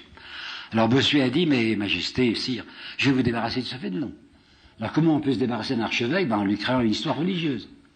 Alors Bossuet décide, je vais m'arranger avec le pape pour vous faire condamner Fénelon. Et un évêque, un archevêque qui est condamné, plus rien. Alors on va inventer, une petite bande dirigée par Bossuet, va inventer de dénoncer Fénelon avec le cuilletisme de son ami Madame Guyon comme étant une hérésie. Quelqu'un qui est beaucoup plus savant que moi, qui s'appelle l'abbé Brémond, a fait une étude là-dessus très minutieuse sur les hérésies possibles de Fénelon et dit il n'y a pas moyen. Enfin, il n'y a rien dans le cuilletisme qui soit contraire à l'orthodoxie chrétienne. Si bien que le pape est stupéfait quand on lui demande de condamner Fénelon. Il dit, je vois pas pourquoi. Enfin, il n'a rien dit qu'il soit condamnable. Seulement, c'est un chef d'État, le pape. Et Louis XIV, c'est un énorme chef d'État, alors que le pape est un petit chef d'État. Alors Louis XIV va montrer les dents. Et le pape va faire cette chose abominable, de condamner du point de vue spirituel quelqu'un qui gêne le roi de France du point de vue temporel. S'il n'avait pas été un chef d'État, il n'aurait pas été contraint à une chose pareille. 2. Le concordat. Ce concordat avec Bonaparte, 1801. Mais vous savez ce qui se passe. Vous savez bien pourquoi Bonaparte fait le concordat. Pour tenir les curés. C'est ce qu'avait déjà tenté de faire la Constituante, lorsqu'elle avait fait la Constitution civile du clergé. Vous savez ce que c'était la Constitution civile du clergé? On avait décidé qu'à ce moment-là, les curés seraient payés, on leur avait pris le fric, c'était d'ailleurs très, très bien. Mais alors maintenant, il fallait que les curés soient entretenus par l'État, qu'ils deviennent des fonctionnaires. Et on leur avait proposé le double de ce qu'ils gagnaient auparavant. Un curé de campagne recevait 600 francs, enfin 600 livres de l'évêque. Alors les constituants avaient dit, vous recevrez 1200 livres. Magnifique, c'était multiplié par 2, à condition que ces curés soient dans la main des constituants. Et les constituants étaient tous de la doctrine de Voltaire, que vous ne connaissez peut-être pas, et que j'ai apprise par cœur, et que vous la trouvez dans le chapitre Chine de l'essai sur les mœurs. Un pays bien organisé est celui où le petit nombre fait travailler le grand nombre et nourri par lui, formidable, et nourri par lui et le gouverne. C'est le moral entretenu. C'est la morale de Voltaire et c'est la morale que devaient enseigner les curés dépendants de la Constituante, à savoir, vous allez obéir aux droits de l'État et vous allez faire ce qu'on vous dira de faire. Alors Bonaparte va rétablir le culte en France à condition que les prêtres soient dans sa main. Et vous savez peut-être que dans le Concordat, il y avait cette chose prodigieuse, que l'évêque n'a plus le droit de communiquer avec le pape, et que toute communication de l'évêque, le pape, doit passer d'abord par le cabinet noir du ministre de l'Intérieur. C'était donc quelque chose d'affreux, c'était l'église qui était domestiquée, c'est les curés qui devenaient des rabatteurs pour Napoléon, enfin pour Bonaparte. Pourquoi est-ce que le pape accepte? Parce que Bonaparte a eu soin d'envahir déjà la moitié des États pontificaux et qu'il avait dit au souverain pontife, si vous n'acceptez pas mon quota, je vous dévore tous vos États pontificaux. Et c'est parce que le pape est un chef d'État qu'il est obligé d'accepter ce monstrueux concordat de 1801. Il y a mieux. Juin 1832. La Pologne. Une fois de plus, c'était révolté. La Pologne, surtout occupée par Catherine II, est une Pologne terriblement exploitée par les Russes. Catherine II avait fait là un certain nombre de choses très, très belles, en particulier, vous savez, elle avait multiplié les oradours. Comme Catherine II est une schismatique et que la Pologne était catholique, alors elle avait brûlé un très grand nombre de catholiques, qui étaient en même temps des nationalistes. Alors il y avait une nouvelle insurrection en Pologne, qui avait commencé à la fin de l'année 31. Et au début de l'année 32, l'unanimité, je dis bien l'unanimité des évêques polonais, fait une déclaration pour soutenir cette insurrection. Le pape, qui s'appelait Grégoire XVI, qui était un chef d'État, et qui appartenait, de par sa fonction même, à ce qu'on appelait la Sainte Alliance, qui est à dire la Sainte Alliance des princes contre les peuples, le 8 juin 1832, le pape va lancer une lettre collective aux évêques de Pologne pour les condamner, pour interdire cette révolte de Polonais qui n'était pas seulement une révolte nationale, mais qui était une révolte religieuse. Le pape va condamner des évêques qui défendent le catholicisme contre le schismatisme. Pourquoi? Parce qu'il est chef d'État. Je m'emballe un peu, je me rends bien compte, mais c'est pour vous dire à quel point c'est dramatique de penser que l'Église est devenue un État. Continuons encore dans les obstacles. Vous savez, c'est assez terrible de penser qu'il y a des partis politiques, heureusement il n'y en a pas ici, qui s'appellent un parti politique chrétien. Mettre chrétien dans un titre de parti politique, c'est audacieux. Parce que je ne suis pas convaincu que ceux qui s'appellent les X chrétiens soient avant tout préoccupés de christianisme. Je trouve aussi qu'il est pénible d'affirmer que l'Occident est chrétien. J'aime mieux l'athéisme ouvert et proclamé de l'Est que l'athéisme pratique de l'Ouest qui se déclare chrétien. Et je vous avoue que j'ai été surpris il y a un certain nombre d'années, il y a déjà une vingtaine d'années, lorsqu'un cardinal qui s'appelait Spellman est allé au Vietnam et qu'il a dit que les GI américains étaient les soldats du Christ. Soldats du Christ, quand on fait ce qu'ils faisaient au napalm, c'est difficile à avaler. Alors ça ne m'étonne pas qu'il y ait eu une indignation, enfin une déchristianisation énorme quand on pense au comportement d'un certain nombre de chrétiens. Et le pire, c'est ceux que j'appelle les cléricaux sans Dieu. Et c'était une race, je vous assure, abondante. Qu'est-ce que c'est déjà que le cléricalisme? Eh bien, j'ai mis une trentaine d'années à le définir, mais je crois que je suis arrivé à une bonne définition. Le cléricalisme, c'est l'utilisation du spirituel à des fins temporelles, la plupart du temps inavouables. Je recommande. C'est l'utilisation du spirituel à des fins temporelles, la plupart du temps inavouables. Et je vais vous en donner une démonstration parfaite. C'est ce qui s'est passé dans mon pays, je m'excuse, je suis français, vous savez, au moment de la fameuse loi Fallot, la loi d'enseignement de 1850. En 1848, il y avait eu une insurrection populaire, la première fois que les ouvriers parisiens avaient des armes dans les mains. C'était intolérable. Alors rapidement, on leur avait tiré dessus, vous savez, c'était les journées de juin, le général Cavaignac avait mis du canon dans Paris, on avait détruit un certain nombre de maisons ouvrières, enfin, on était tranquille. Pour l'immédiat, on avait fait passer à la classe ouvrière le goût des revendications. Mais quand on est intelligent, il ne faut pas penser simplement à l'immédiateté, il faut penser à l'avenir. L'avenir, c'est la jeunesse. Alors un député de droite, un comte, il avait bien le droit, le comte de Fallou, avait décidé de faire une loi d'enseignement. Cette loi d'enseignement, qui existe toujours en France aujourd'hui, on m'a appris, à moi qui étais élève de l'école laïque, à Mâcon, pas élève des curés, école laïque, on m'a dit que c'est une loi de liberté. Loi de liberté parce que c'est la destruction du monopole universitaire. Et vous savez sans doute que c'était Napoléon qui, en 1808, avait dit « il n'y a que mon université qui pourra enseigner, personne d'autre ne pourra enseigner ». Parce qu'il tenait à ce que les professeurs lui préparassent des recrues. Bien. Alors en 1850, ce monsieur de Fallou dit « moi, je vais faire une loi de liberté, l'université continuera à exister, hein, mais elle n'aura plus le monopole ». Ça veut dire que c'est une loi de liberté parce que dorénavant, il y aurait des écoles libres. Et disait monsieur de Fallou, nul n'est plus qualifié pour enseigner que les congrégalistes. Alors il va y avoir l'enseignement de l'État et l'enseignement dit libre, qui est l'enseignement religieux. Parfait, admettons, loi de liberté. Mais quand j'étais ce petit écolier du lycée de Mâcon, à Mâcon, on ne me disait pas le deuxième volet de la loi Fallou, car il avait un deuxième volet.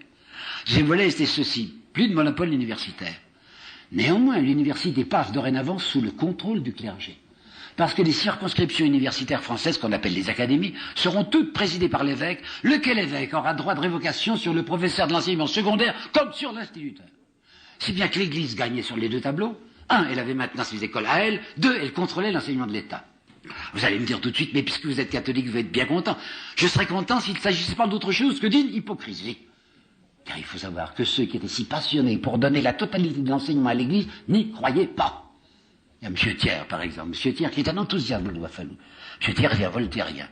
M. Thiers a passé son temps sous Louis-Philippe lorsqu'il était ministre à se battre contre les jésuites. Et maintenant, il est passionné de cette loi Fallou. Et M. de Vigny, je respecte beaucoup Alfred de Vigny, je vous assure, c'est un très grand poète.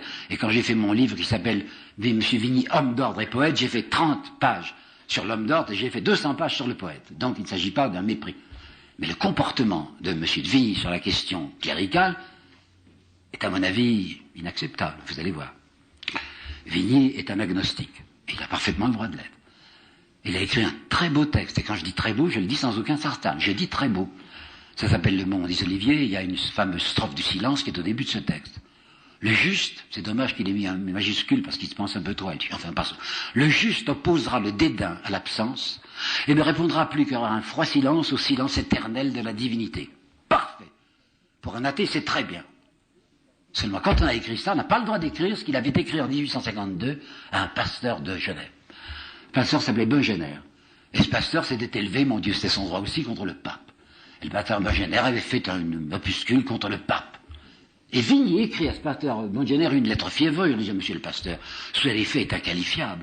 Comment vous allez mettre la zizanie à l'intérieur des chrétiens? Alors je sais la suite par cœur. Il n'est pas trop de toute l'armée du Christ pour venir à bout de la barbarie qui est sortie de ses repères. Cette barbarie qui était sortie de ses repères, c'est des ouvriers de Paris qui en avaient assez de voir mourir leurs gosses comme des mouches et qui s'étaient révoltés. Ça s'appelle la barbarie. Il n'est pas trop de toute l'armée du Christ, il s'en moque bien du Christ, hein. Il n'y croit pas. Mais il dit maintenant que parce qu'il faut faire que les catholiques soient pour la répression ouvrière, que catholiques et protestants s'unissent pour écraser le socialisme. Je trouve ça abominable. J'appelle ça le cléricalisme sans Dieu. Et Victor Hugo, qui avait pas les yeux dans sa poche. En 1850, il avait lutté contre la loi Fallou. Victor Hugo avait trouvé une phrase que je trouve admirable et qui est presque jamais citée. Victor Hugo dit, c'est extraordinaire comme pullule maintenant autour de moi un nouveau parti politique que j'appellerais les athées de la nuance catholique.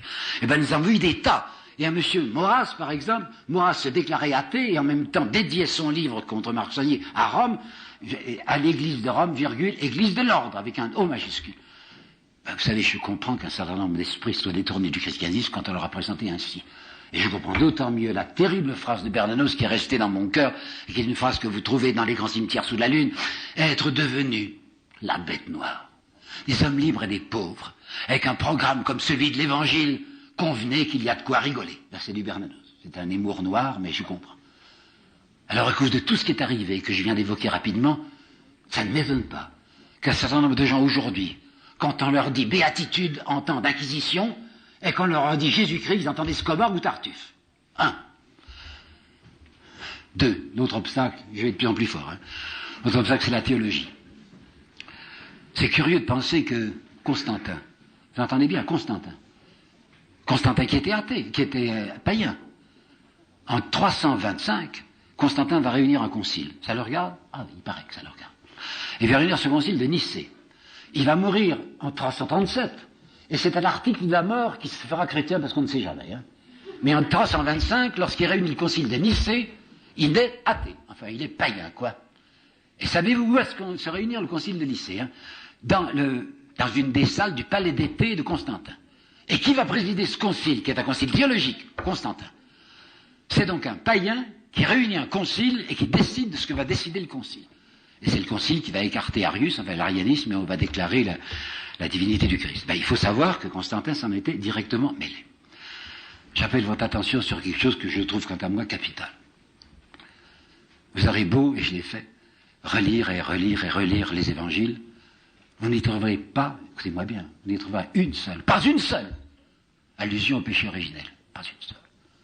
Mais si vous lisez les écrits de Paul, tout à coup, vous découvrez dans l'Épître aux Romains ceci. De même que le péché est entré dans le monde par un seul homme, Adam, qui n'existe pas. De même, c'est un seul homme qui s'appelle Jésus qui a libéré l'humanité. Alors voilà que Paul, interprétant les évangiles, y introduit une idée qu'il n'y était pas, à savoir l'idée du péché originel. Il va construire toute une philosophie, ou plutôt une théologie, que va terriblement développer Saint Augustin, pour rattacher le passage du Christ à l'expiation du péché originel. Or, je dois vous dire que, j'y insiste, qu'il n'y a aucune théologie dans l'évangile. Il y a des choses essentielles, capitales, que je vous dirai tout à l'heure, mais vous ne pouvez pas tirer une théologie de l'Évangile, surtout pas une théologie appliquée au péché originel. Bon, ben, je crois que j'ai assez dit sur la théologie, je n'ai pas envie d'aller trop fort. Enfin, si, pour vous dire quand même que j'ai trouvé Saint Augustin, je vais parler avec le plus grand respect possible. Hein. Saint Augustin va construire une étrange théologie que j'appellerais un western hébraïque. À savoir que les choses se sont passées comme suit, d'après Saint Augustin. Il y a eu un bon Dieu qui avait un très beau jardin dans lequel il avait mis un monsieur et une dame qui s'appelaient Adam et Ève. Ils ont fait une désobéissance. Hein. Ils sont très mal conduits, ils ont désobéi. Et c'est un Dieu très particulièrement impardonnant. Hein. Oh, celui-là, impardonnant. Il est comptable. Alors il attend que l'humanité vienne à récipiscence, étant donné que toute l'humanité est responsable de ce qu'a fait Adam et Ève. Mais comme cette humanité ne se décide pas à venir à récipiscence, alors, inspiré peut-être par je ne sais quel sadisme, il envoie son propre fils. Les hommes, jusqu'alors, s'étaient contentés de désobéir. Maintenant, ils vont assassiner son fils. Eh bien, ce sera parfait. Après l'assassinat, ça sera la rédemption, et par conséquent, tout est arrangé. Parce que, Saint Augustin, consciemment ou inconsciemment, appartient encore à cette vieille doctrine primitiviste des églises, des religions, qu'il faut un sacrifice humain, et qu'il faut du sang pour apaiser la colère céleste. Le courroux de Dieu ne peut s'apaiser qu'avec du sang. Alors ce sera le sang de son Fils, mais ce sera tout de même du sang. Eh bien, je dois vous dire que cette image-là de la rédemption, personnellement, je la récuse. Mais probablement que je me constitue immédiatement en hérésie. En fait, c'est la deuxième chose. Il y avait premièrement le comportement des chrétiens, deuxièmement une certaine théologie, troisièmement, ce qui est encore bien plus grave, le progrès de la connaissance scientifique. Il est certain qu'un des obstacles à ce qu'a dit Jésus-Christ... Un des obstacles à ce qu'a dit Jésus-Christ, c'est le progrès de cette connaissance scientifique que je vais me permettre de résumer par une phrase qui n'est pas de ma fabrication immédiate, que j'ai déjà utilisée. On s'est assez rapidement aperçu que contre la fièvre, l'aspirine est plus efficace que la prière, et que contre la sécheresse, l'irrigation est plus efficace que les litanies. Ça veut dire que la religion était d'abord une ignorance et une peur. Qu'il y avait quelqu'un de dangereux dans le ciel et qu'il fallait essayer de l'apaiser.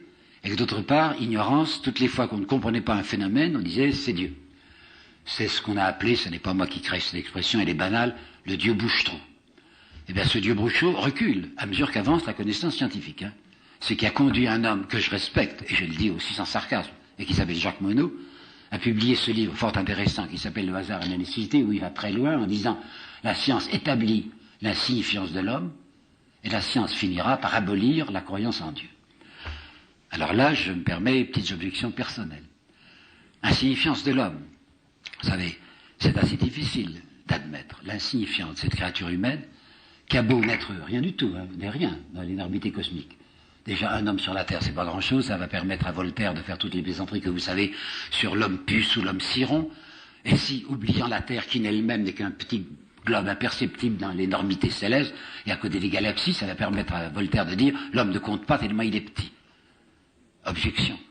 Oui, corporellement, vous, moi, on n'est exactement rien, spatialement. Mais on n'a pas le droit d'employer un vocabulaire spatial quand il s'agit de l'esprit. L'esprit échappe à la spécialité. L'esprit n'est pas justiciable du système métrique. Et vous ne pouvez pas employer un mot de petit, grand, minuscule pour ce qui est de l'ordre de l'esprit.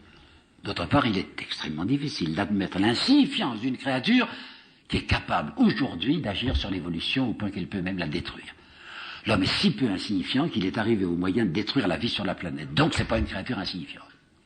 Quant à une science qui aboutirait à l'inexistence, à proclamer l'existence de Dieu, alors là, je ne peux que me référer à l'avis de certains savants, puisque je ne suis si peu, à l'avis, par exemple, d'Alfred Koestler, vous savez, Alfred Koestler, qui a été un prix Nobel comme Jacques Monod, et qui dit, il semble que la biologie a établi que nos cellules étaient programmées.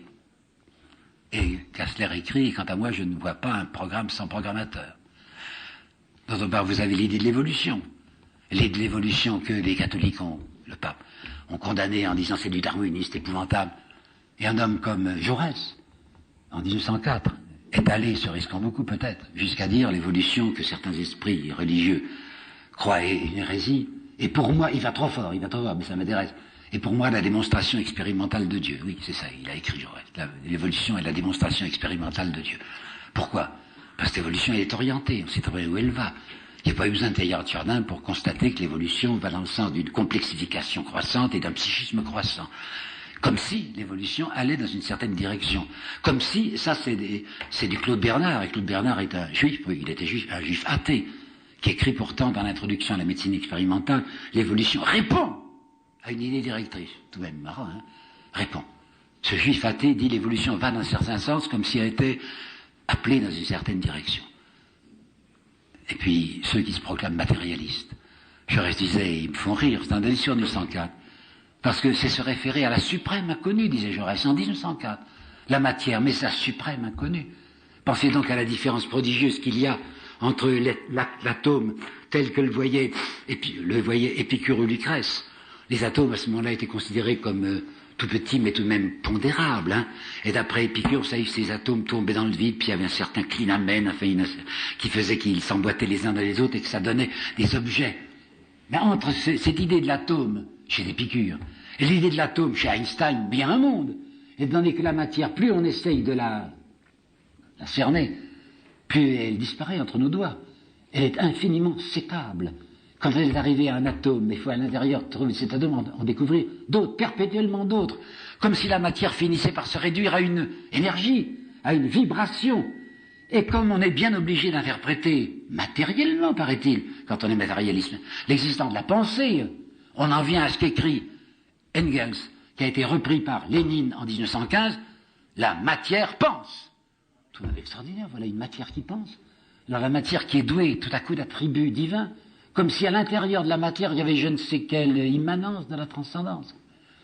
Alors vous voyez que la science elle-même ne conduit pas d'une manière infaillible à l'inexistence de Dieu. Mais je vais beaucoup plus loin. Et je vais vous dire qu'à mon sens, et je suis sûr de ce que je dis là, pour la connaissance, il n'y a pas que la connaissance scientifique, c'est-à-dire une connaissance chiffrable. Hein. La connaissance scientifique, elle est chiffrable. Mais il y a une autre connaissance que je vais essayer de définir. Cette connaissance que Pascal, lui, appelle la connaissance du cœur. J'aime pas tellement le mot cœur, ça fait tout de suite presse du cœur, ça fait exclusif, sentimental. Mais il veut parler d'une connaissance spontanée et intuitive. Et alors là, écoutez-moi bien parce que j'arrive au centre de ce que j'ai à vous dire. J'ai longtemps cité, sans trouver la référence, et je viens enfin de la trouver, une certaine phrase de Freud. J'ai trouvé cette référence, ce texte de Freud est du 8 juillet 1915, dans une lettre à un nommé Jean-Jacques Putnam. Et voilà ce que disait Freud. Vous savez qui est Freud, hein? Freud disait, j'arrive déjà à un certain terme de ma vie, c'était pas vrai, mais enfin, il se sentait déjà vieux. Et au cours de mon existence, écrit Freud, j'ai toujours essayé d'être juste et bon, un point. Et quand je me demande pourquoi, je ne trouve pas de réponse. Très intéressant. J'ai toujours essayé d'être juste et bon, et quand je me demande pourquoi, pas de réponse. Prenez Jacques Monod. Jacques Monod, dans les 9/10 de son bouquin, explique que l'homme est insignifiant et il n'y a aucune morale. On ne peut pas établir de morale. Et tout à coup, dans le dernier chapitre de son livre, qui est un chapitre admirable, du reste, vous voyez cet homme prendre parti.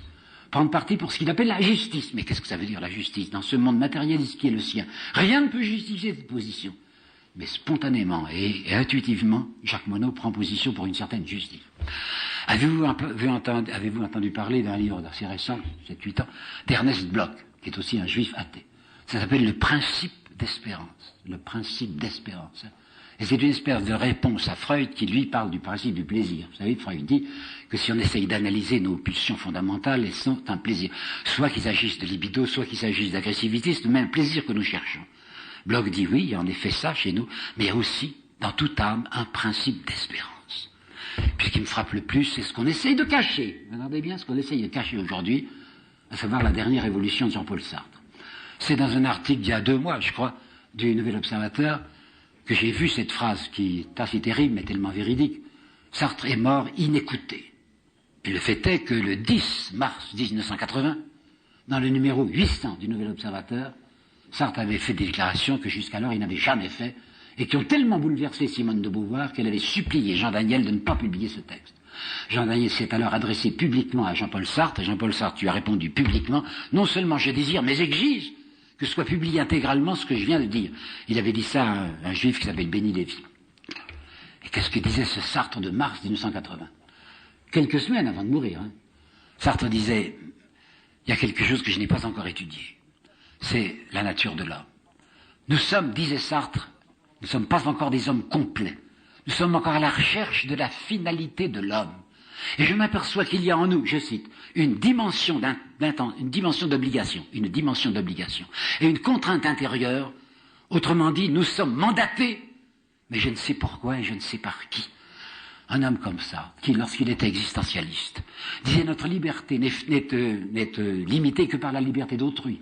Mais il n'y a aucun commandement moral au centre de nous-mêmes. Nous pouvons faire tout ce que nous voulons. Voilà Sartre, à la fin de sa vie, qui dit, pardon, il y a une dimension d'obligation, il y a une contrainte intérieure. Ce qui signifie que fondamentalement, l'homme est orienté vers ce qu'il appelle le bien. Remarquez bien que selon l'évolution des cultures, ou l'évolution même géographique, on peut appeler bien ce qu'un autre appellera mal. Mais ce que j'affirme, c'est qu'il y a une réalité anthropologique, dans le fait qu'au fond de chacun de nous, si fruste soit-il ou si coupable soit-il, il y a une préférence de ce que l'on appellera plus ou moins le bien. Il s'agit là d'une réalité anthropologique. Et alors, j'arrive au centre de ce que j'avais à vous dire. Qu'est-ce qu'il a donc dit, ce Christ? Ben, voyez-vous, la grande chose qu'il a dite, c'est ceci. Le royaume de Dieu est en vous. Et là, attention, c'est dans un texte de Luc. Je m'y suis reporté au texte grec, je sais encore un peu de grec. Il y a entosumon. Et vous ne pouvez pas traduire entosumon autrement que au-dedans de nous. Or, même la Bible de Jérusalem, même la Bible de l'école biblique, même M. Charles Perrault, dont je vous parlais tout à l'heure, fait un contresens volontaire.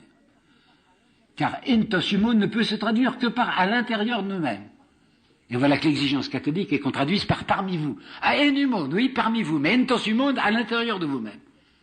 Et j'ai fait allusion tout à l'heure à ce très beau texte si intéressant qui s'appelle l'Évangile selon Thomas, où vous trouvez une phrase du Christ disant le royaume est à la fois au-dedans de vous et à l'extérieur de vous-même. C'est tout de même terrible de penser que, courageusement et cyniquement, ce monsieur Charles Perrault, que je respecte, déclare faire volontairement un contresens parce que s'il n'admet pas cette traduction, parce que ça serait, si on traduisait par à l'intérieur de nous-mêmes, ça serait conduire à une religion intimiste. Si la religion n'est pas intime, qu'est-ce qu'elle est, hein? Alors moi, je m'en tiens au texte même. Et le Christ a dit, il y a à l'intérieur de nous une connaissance intuitive du royaume de Dieu. Qu'est-ce que ça veut dire ça? Immédiatement, vous connaissez la vieille objection de Feuerbach, reprise par Marx, qui dit oui, bien entendu, au fond de chacun de nous, il y a un désir passionné que ce soit vrai, que l'espérance corresponde à quelque chose, qu'il y a une réalité de ce que nous appelons le bien, la beauté, la vertu et tout ça. Alors nous transposons dans une réalité fictive ce qui n'est que le désir éperdu de notre cœur. Réponse. Vous savez, elle est contraignante, la réponse. On ne peut désirer que ce dont on a déjà une première connaissance. Vous ne pouvez pas désirer une femme si vous ne l'avez pas vue. Et si c'est une femme abstraite, elle sera faite d'éléments empruntés à des femmes réelles. Et il y a une phrase de Lamartine qui était bien loin d'être l'imbécile qu'on a décidé. Une phrase de Lamartine en 1838, publiée dans les recueillements en 1839, 7 C2T, 7 aspirations qui prouvent une atmosphère. Vous avez entendu? 7 aspirations qui prouvent une atmosphère. Il suffit que l'on aspire à quelque chose pour que ce quelque chose soit concret. Parce qu'on n'aurait pas l'idée de le désirer si on n'en avait pas déjà une première connaissance. C'est ce que je viens de vous dire à propos d'une femme. Donc si vous désirez cette réalité que vous appelez comme vous pouvez, le bien, la vérité, la justice, la solidarité, l'amour, c'est qu'elle existe quelque part. Et qu'on ne peut pas dire qu'on transpose dans un univers fictif ce qui ne serait que le désir de notre cœur. Non. C'est une connaissance, non pas, comme disait Pascal, du cœur. C'est une connaissance que j'appellerais par contact. Il y a au fond de chacun de nous une préconnaissance intuitive de ce vers quoi nous allons. Nous sommes aimantés par Dieu. Il y a un appel d'air. Notre cœur sait Dieu, et ça a été, comme la boussole sait le pôle. C'est ça qu'il a dit le Christ. Et qu'on ne nous dise pas qu'il s'agit d'aliénation. C'est la vieille objection des marxistes qui disait, vous connaissez Dieu, vous reconnaissez l'existence de Dieu, vous êtes aliénés. Mais non, c'est le contraire. Étant donné que nous sommes, au contraire, aliénés par des tas de choses, quand ça ne serait que par le plaisir ou la sexualité, ou encore par des aliénations politiques. Tandis que si nous concevons ce que vient de dire le Christ, à savoir qu'au fond de nous-mêmes, il y a une réalité surnaturelle, alors ça devient une saisie de notre substance. Jamais nous ne sommes plus nous-mêmes que si nous adhérons à ce que nous sommes fondamentalement. Et c'est là où Pascal intervient quand il dit, vous le savez bien, l'homme passe l'homme infiniment. À l'intérieur de nous-mêmes, il y a quelque chose qui nous dépasse. C'est ce que dit Jean-Jacques Rousseau, qu'il dit notre vrai moi n'est pas tout entier en nous. C'est ce que dit, c'est ce qu'a osé écrire, il s'est fait condamner, le communiste Barbus en 1927, lorsque dans son livre sur Jésus, Barbus a écrit « Nous sommes de la race de Dieu ».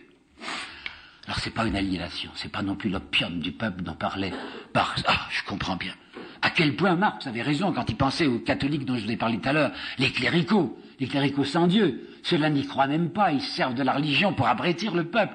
Et M. de Falloux, quand il mettait l'enseignement sous la contrôle, la direction, la domination de l'Église, voulait tout simplement préparer des générations d'imbéciles obéissants. Alors ça, oui, c'est l'opium du peuple. Mais quelqu'un qui a pris au sérieux le christianisme et qui s'aperçoit que dans le christianisme, lorsque le Christ parle, qu'il ose parler de la justice comme d'une faim et d'une soif, vous savez bien que c'est ça, hein? La faim et la soif de la justice seront en vous. Quand un chrétien comprend qu'il ne peut pas se dire chrétien s'il ne lutte pas pour la justice, alors qu'on ne nous parle pas d'opium du peuple. Il y a un athéisme salubre, vous savez. C'est l'athéisme qui nie ce que Dieu n'est pas. Et Dieu n'est certainement pas ces despotes qu'on nous a représentés. Il n'y a pas besoin de l'imaginer avec une robe de chambre, un despote barbu. Mais ce despote qui voudrait du sang pour s'apaiser. Ce despote qui est affamé d'hommages. Ce despote qui serait entouré d'une cour qui passe son temps à chanter des hymnes. Ce despote qui est si peu miséricordieux qu'il faut qu'il ait des quantités de saints autour de lui pour gémir, pour obtenir de lui quelques mises en regard à l'écart des pécheurs. Tout ça, c'est une imagination primitive, enfantine. Ça serait temps tout de même que nous ayons, si nous voulons en avoir une religion d'adulte. Il y a tellement de choses qu'il faudrait réformer. Vous savez, quand ça serait dans le vocabulaire de l'Église. Quand on nous parle d'un Christ, d'un Seigneur qui serait au plus haut des cieux. Vous vous rappelez que le premier cosmonaute Gagarine, russe, en redescendant, a dit « Je suis monté mais je l'ai pas vu ». Bah, réponse, c'est parce que tu n'es pas monté assez haut. Vous comprenez, c'est imbécile, des choses comme ça. Ce mot gloire qu'on nous fait répéter à l'église tout le temps, mais c'est un mot du vocabulaire monarchique, comme si Dieu était un super Louis XIV ou un super Napoléon. Alors il faut qu'il soit entouré d'une gloire. Il y a tout ce vocabulaire qui serait à changer, et y compris davantage même le vocabulaire de la rédemption dont je n'ai parlé tout à l'heure, qui à mes yeux ne peut pas, c'est insensé, être un rachat. Personne n'a payé pour nous. Le Christ n'est pas venu pour mourir, il est venu pour dire un certain nombre de choses. Et dire quoi?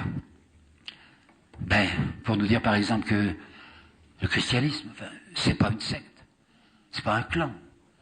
On n'y entre pas parce qu'on a mis un badge comme pour le Rotary. Hein. Il n'y a pas à payer une cotisation. C'est pas une secte, c'est un regard neuf jeté sur la vie. C'est une façon nouvelle de concevoir l'emploi de notre temps. C'est de croire, comme il a essayé de nous le faire penser, que la mort est un transfert d'existence. Nous ne sommes pas menacés de disparition intégrale, qu'au fond de nous-mêmes une réalité qui est indestructible. Je vais risquer pour mes 10 dernières minutes ou mes 5 dernières minutes à quelque chose d'un peu audacieux. Je sais très bien qu'il y a une objection terrible à l'égard du christianisme. C'est l'objection du mal. Comment admettre un Dieu qui serait tout pur, tout bon, tout juste, et qui permet des choses atroces? Ce Dieu dont je vous parlais tout à l'heure, je ne peux pas le concevoir comme une personne, en tout cas par une personne semblable à la personne humaine. J'aime beaucoup qu'un homme comme saint Thomas se soit permis de dire au neutre même, hein, hoc quod cognominamus Deum, cela que nous appelons Dieu. Hein, vous entendez, il a dit ça. Cela que nous appelons Dieu. Rendez-vous bien compte que Dieu, après tout, ce mot Dieu, n'est jamais qu'un pseudonyme. Vous savez bien que les premiers Hébreux ne le prononçaient pas. C'était YVHS, il n'y avait pas de prononciation possible. Hein. C'était le nom qui est au-dessus de tout nom. Et il y a un juif que j'aime beaucoup qui s'appelle André Chouraki, qui récemment, dans un article du Monde, avait dit ces rabbins d'Alexandrie, ils ont joué un sale tour à la source, il appelle ça la source, en l'appelant Théos. Et Chouraki dit, je crois, en blaguant un peu, Théos, ça doit venir de Zeus. Hein. Alors on a fabriqué une espèce de Jupiter perfectionné. Qu'est-ce que c'est donc Dieu? Ben, Dieu, c'est ce vers quoi s'élance notre cœur, c'est-à-dire la totalité vivante, vous entendez? La totalité vivante de ce que nous appelons dans notre vocabulaire maladroit la justice, la bonté, la charité, la solidarité, l'amour. Alors ça, c'est un Dieu sans contour. C'est difficile d'aimer un Dieu sans contour. C'est alors que quelqu'un s'est proposé. C'est quelqu'un qui s'appelait Yeshua, qui, sachant qu'il était entièrement habité par Dieu, qui ne pensait qu'à ça, a proposé sa propre transparence. Et il a dit à ceux qui l'écoutaient, vous voulez rejoindre Dieu, que j'appelle le Père, vous n'avez qu'à me regarder, qui me voit le Père, parce que je suis tout transparent. Il s'est proposé comme l'incarnation de l'infini. Et il l'a dit, vous le savez bien, je suis la voie. Si vous voulez aller vers Dieu, passez par le chemin que je vous propose. Bon, tout ça est vrai. Mais le mal, tout de même terrible de penser à ce qui se produit. Victor Hugo, vous savez, c'est un homme qui priait, c'est un homme qui croyait en Dieu. Bien, je vais vous citer 2 textes de Victor Hugo qui m'ont toujours beaucoup atteint. Chaque fois que je les relis, j'ai un petit coup. Hein. Il représente une femme qui est en train de voir mourir, agoniser sa petite fille, je crois, dans des convulsions.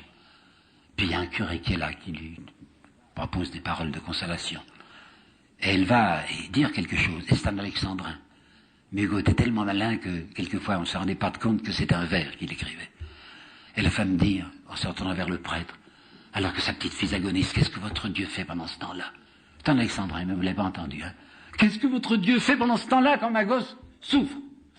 Autre texte de Victor Hugo, le vieux papa, vous savez, il est grand-père, hein, qui se penche un jour sur le berceau d'un de ses petits-enfants, Georges et Jeanne, et qui le voit sourire, comme on dit, vous savez, l'enfant qui rit aux anges. Tous les pères de famille ont vu ça, hein, quand l'enfant est bien repu, bien tété, il sourit. Hein. Alors Hugo dit, cette innocence, souriant à l'infini. Et si le mal arrive, ce sera un abus de confiance. Eh bien, le mal va arriver, forcément. Alors il y a donc abus de confiance. Qu'est-ce qu'il faut répondre? Vous savez bien la terrible réponse de Camus. La seule excuse de Dieu, c'est qu'il n'existe pas. Et moi, je crois qu'il existe. Alors, j'arrive pas à joindre les 2 bouts de la chaîne. Hein. Je tiens d'un côté cette existence de Dieu qui me paraît certaine, puisque nous avons une connaissance par contact de ce Dieu amour. Puis de l'autre côté, l'horreur de la vie. Alors, je sais pas. Simplement, je ne sais pas. Je parie dans le noir.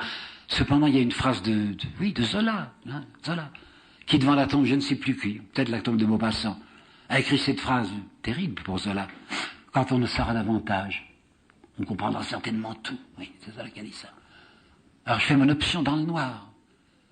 Pas tout à fait dans le noir, vous savez, parce que de même que l'aveugle voit pas où est le soleil, mais il sent où est le soleil à cause de la chaleur sur sa peau. Ben moi qui ne sais pas comment comprendre ce Dieu qui accepte, qui permet le mal, je sais pendant qu'il existe. Alors dans cette espèce de nuit, je vais vers lui en tâtonnant. Alors je voudrais pour finir, je vous le disais il y a un instant, si je peux, essayer de vous donner le sentiment qui était celui de ces premiers chrétiens.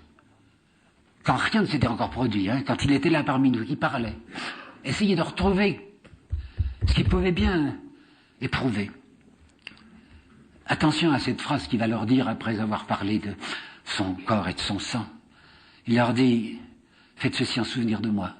C'est une prière, ça, vous savez. Il leur dit, je vais m'en aller, mais n'oubliez pas, faites le même geste que moi, et comme ça vous me retrouverez. Avez-vous remarqué que la seule demande qui est faite dans la prière qu'il leur est enseignée, qui s'appelle le Pater, cette prière qui ne viendra directement de lui, il n'y a qu'un seul engagement qui est demandé de nous. Quel engagement? De pardonner. De pardonner. Pardonnez-nous nos offenses comme nous pardonnons nous-mêmes à ceux. C'est tellement difficile de pardonner. Et c'est le seul engagement qu'il demande à ceux qui veulent le suivre. Les mots Église catholique, vous savez bien que c'est deux mots grecs, hein. Ecclésia qui veut dire rassemblement, qui veut dire réunion, communauté. Et catholicos qui veut dire universel. Alors pour moi qui essaye d'être un disciple, si je peux, inconditionnel de ce Christ, j'entends Église catholique par communauté universelle de quoi? Des hommes de bonne volonté, quoi, de ceux qui ne pensent pas simplement à faire de l'argent ou à baiser. Et des gens qui essayent de faire de leur vie quelque chose d'un peu généreux. Alors pour finir, je voudrais vous rappeler 3 textes évangéliques. C'est un peu audacieux, hein, mais on va les regarder ensemble. Premier, c'est l'histoire qu'on appelle toujours de l'enfant prodigue.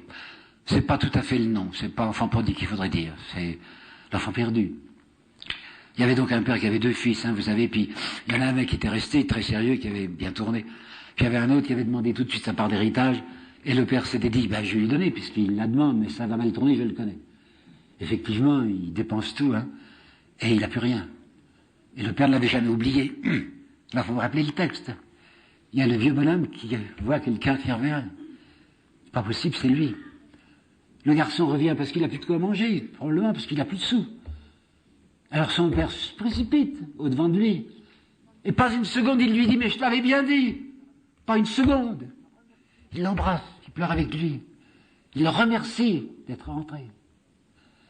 La deuxième histoire, c'est la femme adultère. Vous savez, ce texte, hein, il y a une femme qui a été saisie en flagrant délit d'adultère, alors comme le Christ se trouve là, les pharisiens se disent on va le coincer, puisqu'il n'a pas l'air de respecter la loi, on va lui demander ce qu'il faut faire, puisque la loi dit qu'il faut lapider cette femme. Alors il est là, d'après le texte, il était assis, hein, puis on lui amène cette femme, qui probablement est demi-nue.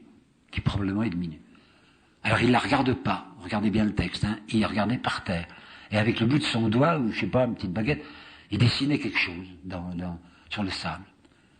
Et on lui dit, et vous, maître, alors qu'est-ce que vous dites qu'il faut faire? Et comme il sent très bien la pièce qu'on lui tend, il dit, oui, faites ce que la loi ordonne, et que celui d'entre vous qui n'a jamais péché, lui jette la première pierre. Alors ça y est le texte, hein. Tous les types se barrent, s'en vont, quoi, parce que on commence à les plus vieux, ils se souviennent de tout ce qu'ils ont fait, ils n'osent pas. Si bien qu'à la fin, il n'y a plus que le Christ et cette femme. Alors à ce moment-là, comme ils sont tous les deux seuls, il la regarde. Jusqu'à présent, il n'a pas encore regardé. Et lui, qui n'a aucune raison d'avoir peur de la lapider, puisqu'il est sans péché, il lui dit, tu vois, ils ne t'ont pas condamné. Et moi non plus, hein, je ne te condamne pas. Va, et tâche de ne plus pécher. Alors elle s'en va, et je me demande si cette femme n'a pas, à ce moment-là, considéré l'amour avec un autre visage. Troisièmement, c'est le chapitre 21 de Jean. Vous pouvez immédiatement le récuser, puisque c'est un chapitre qui est après la résurrection, hein, ça n'a pas de sens pour les esprits rationnels. Mais je suis si peu rationnel que j'y crois.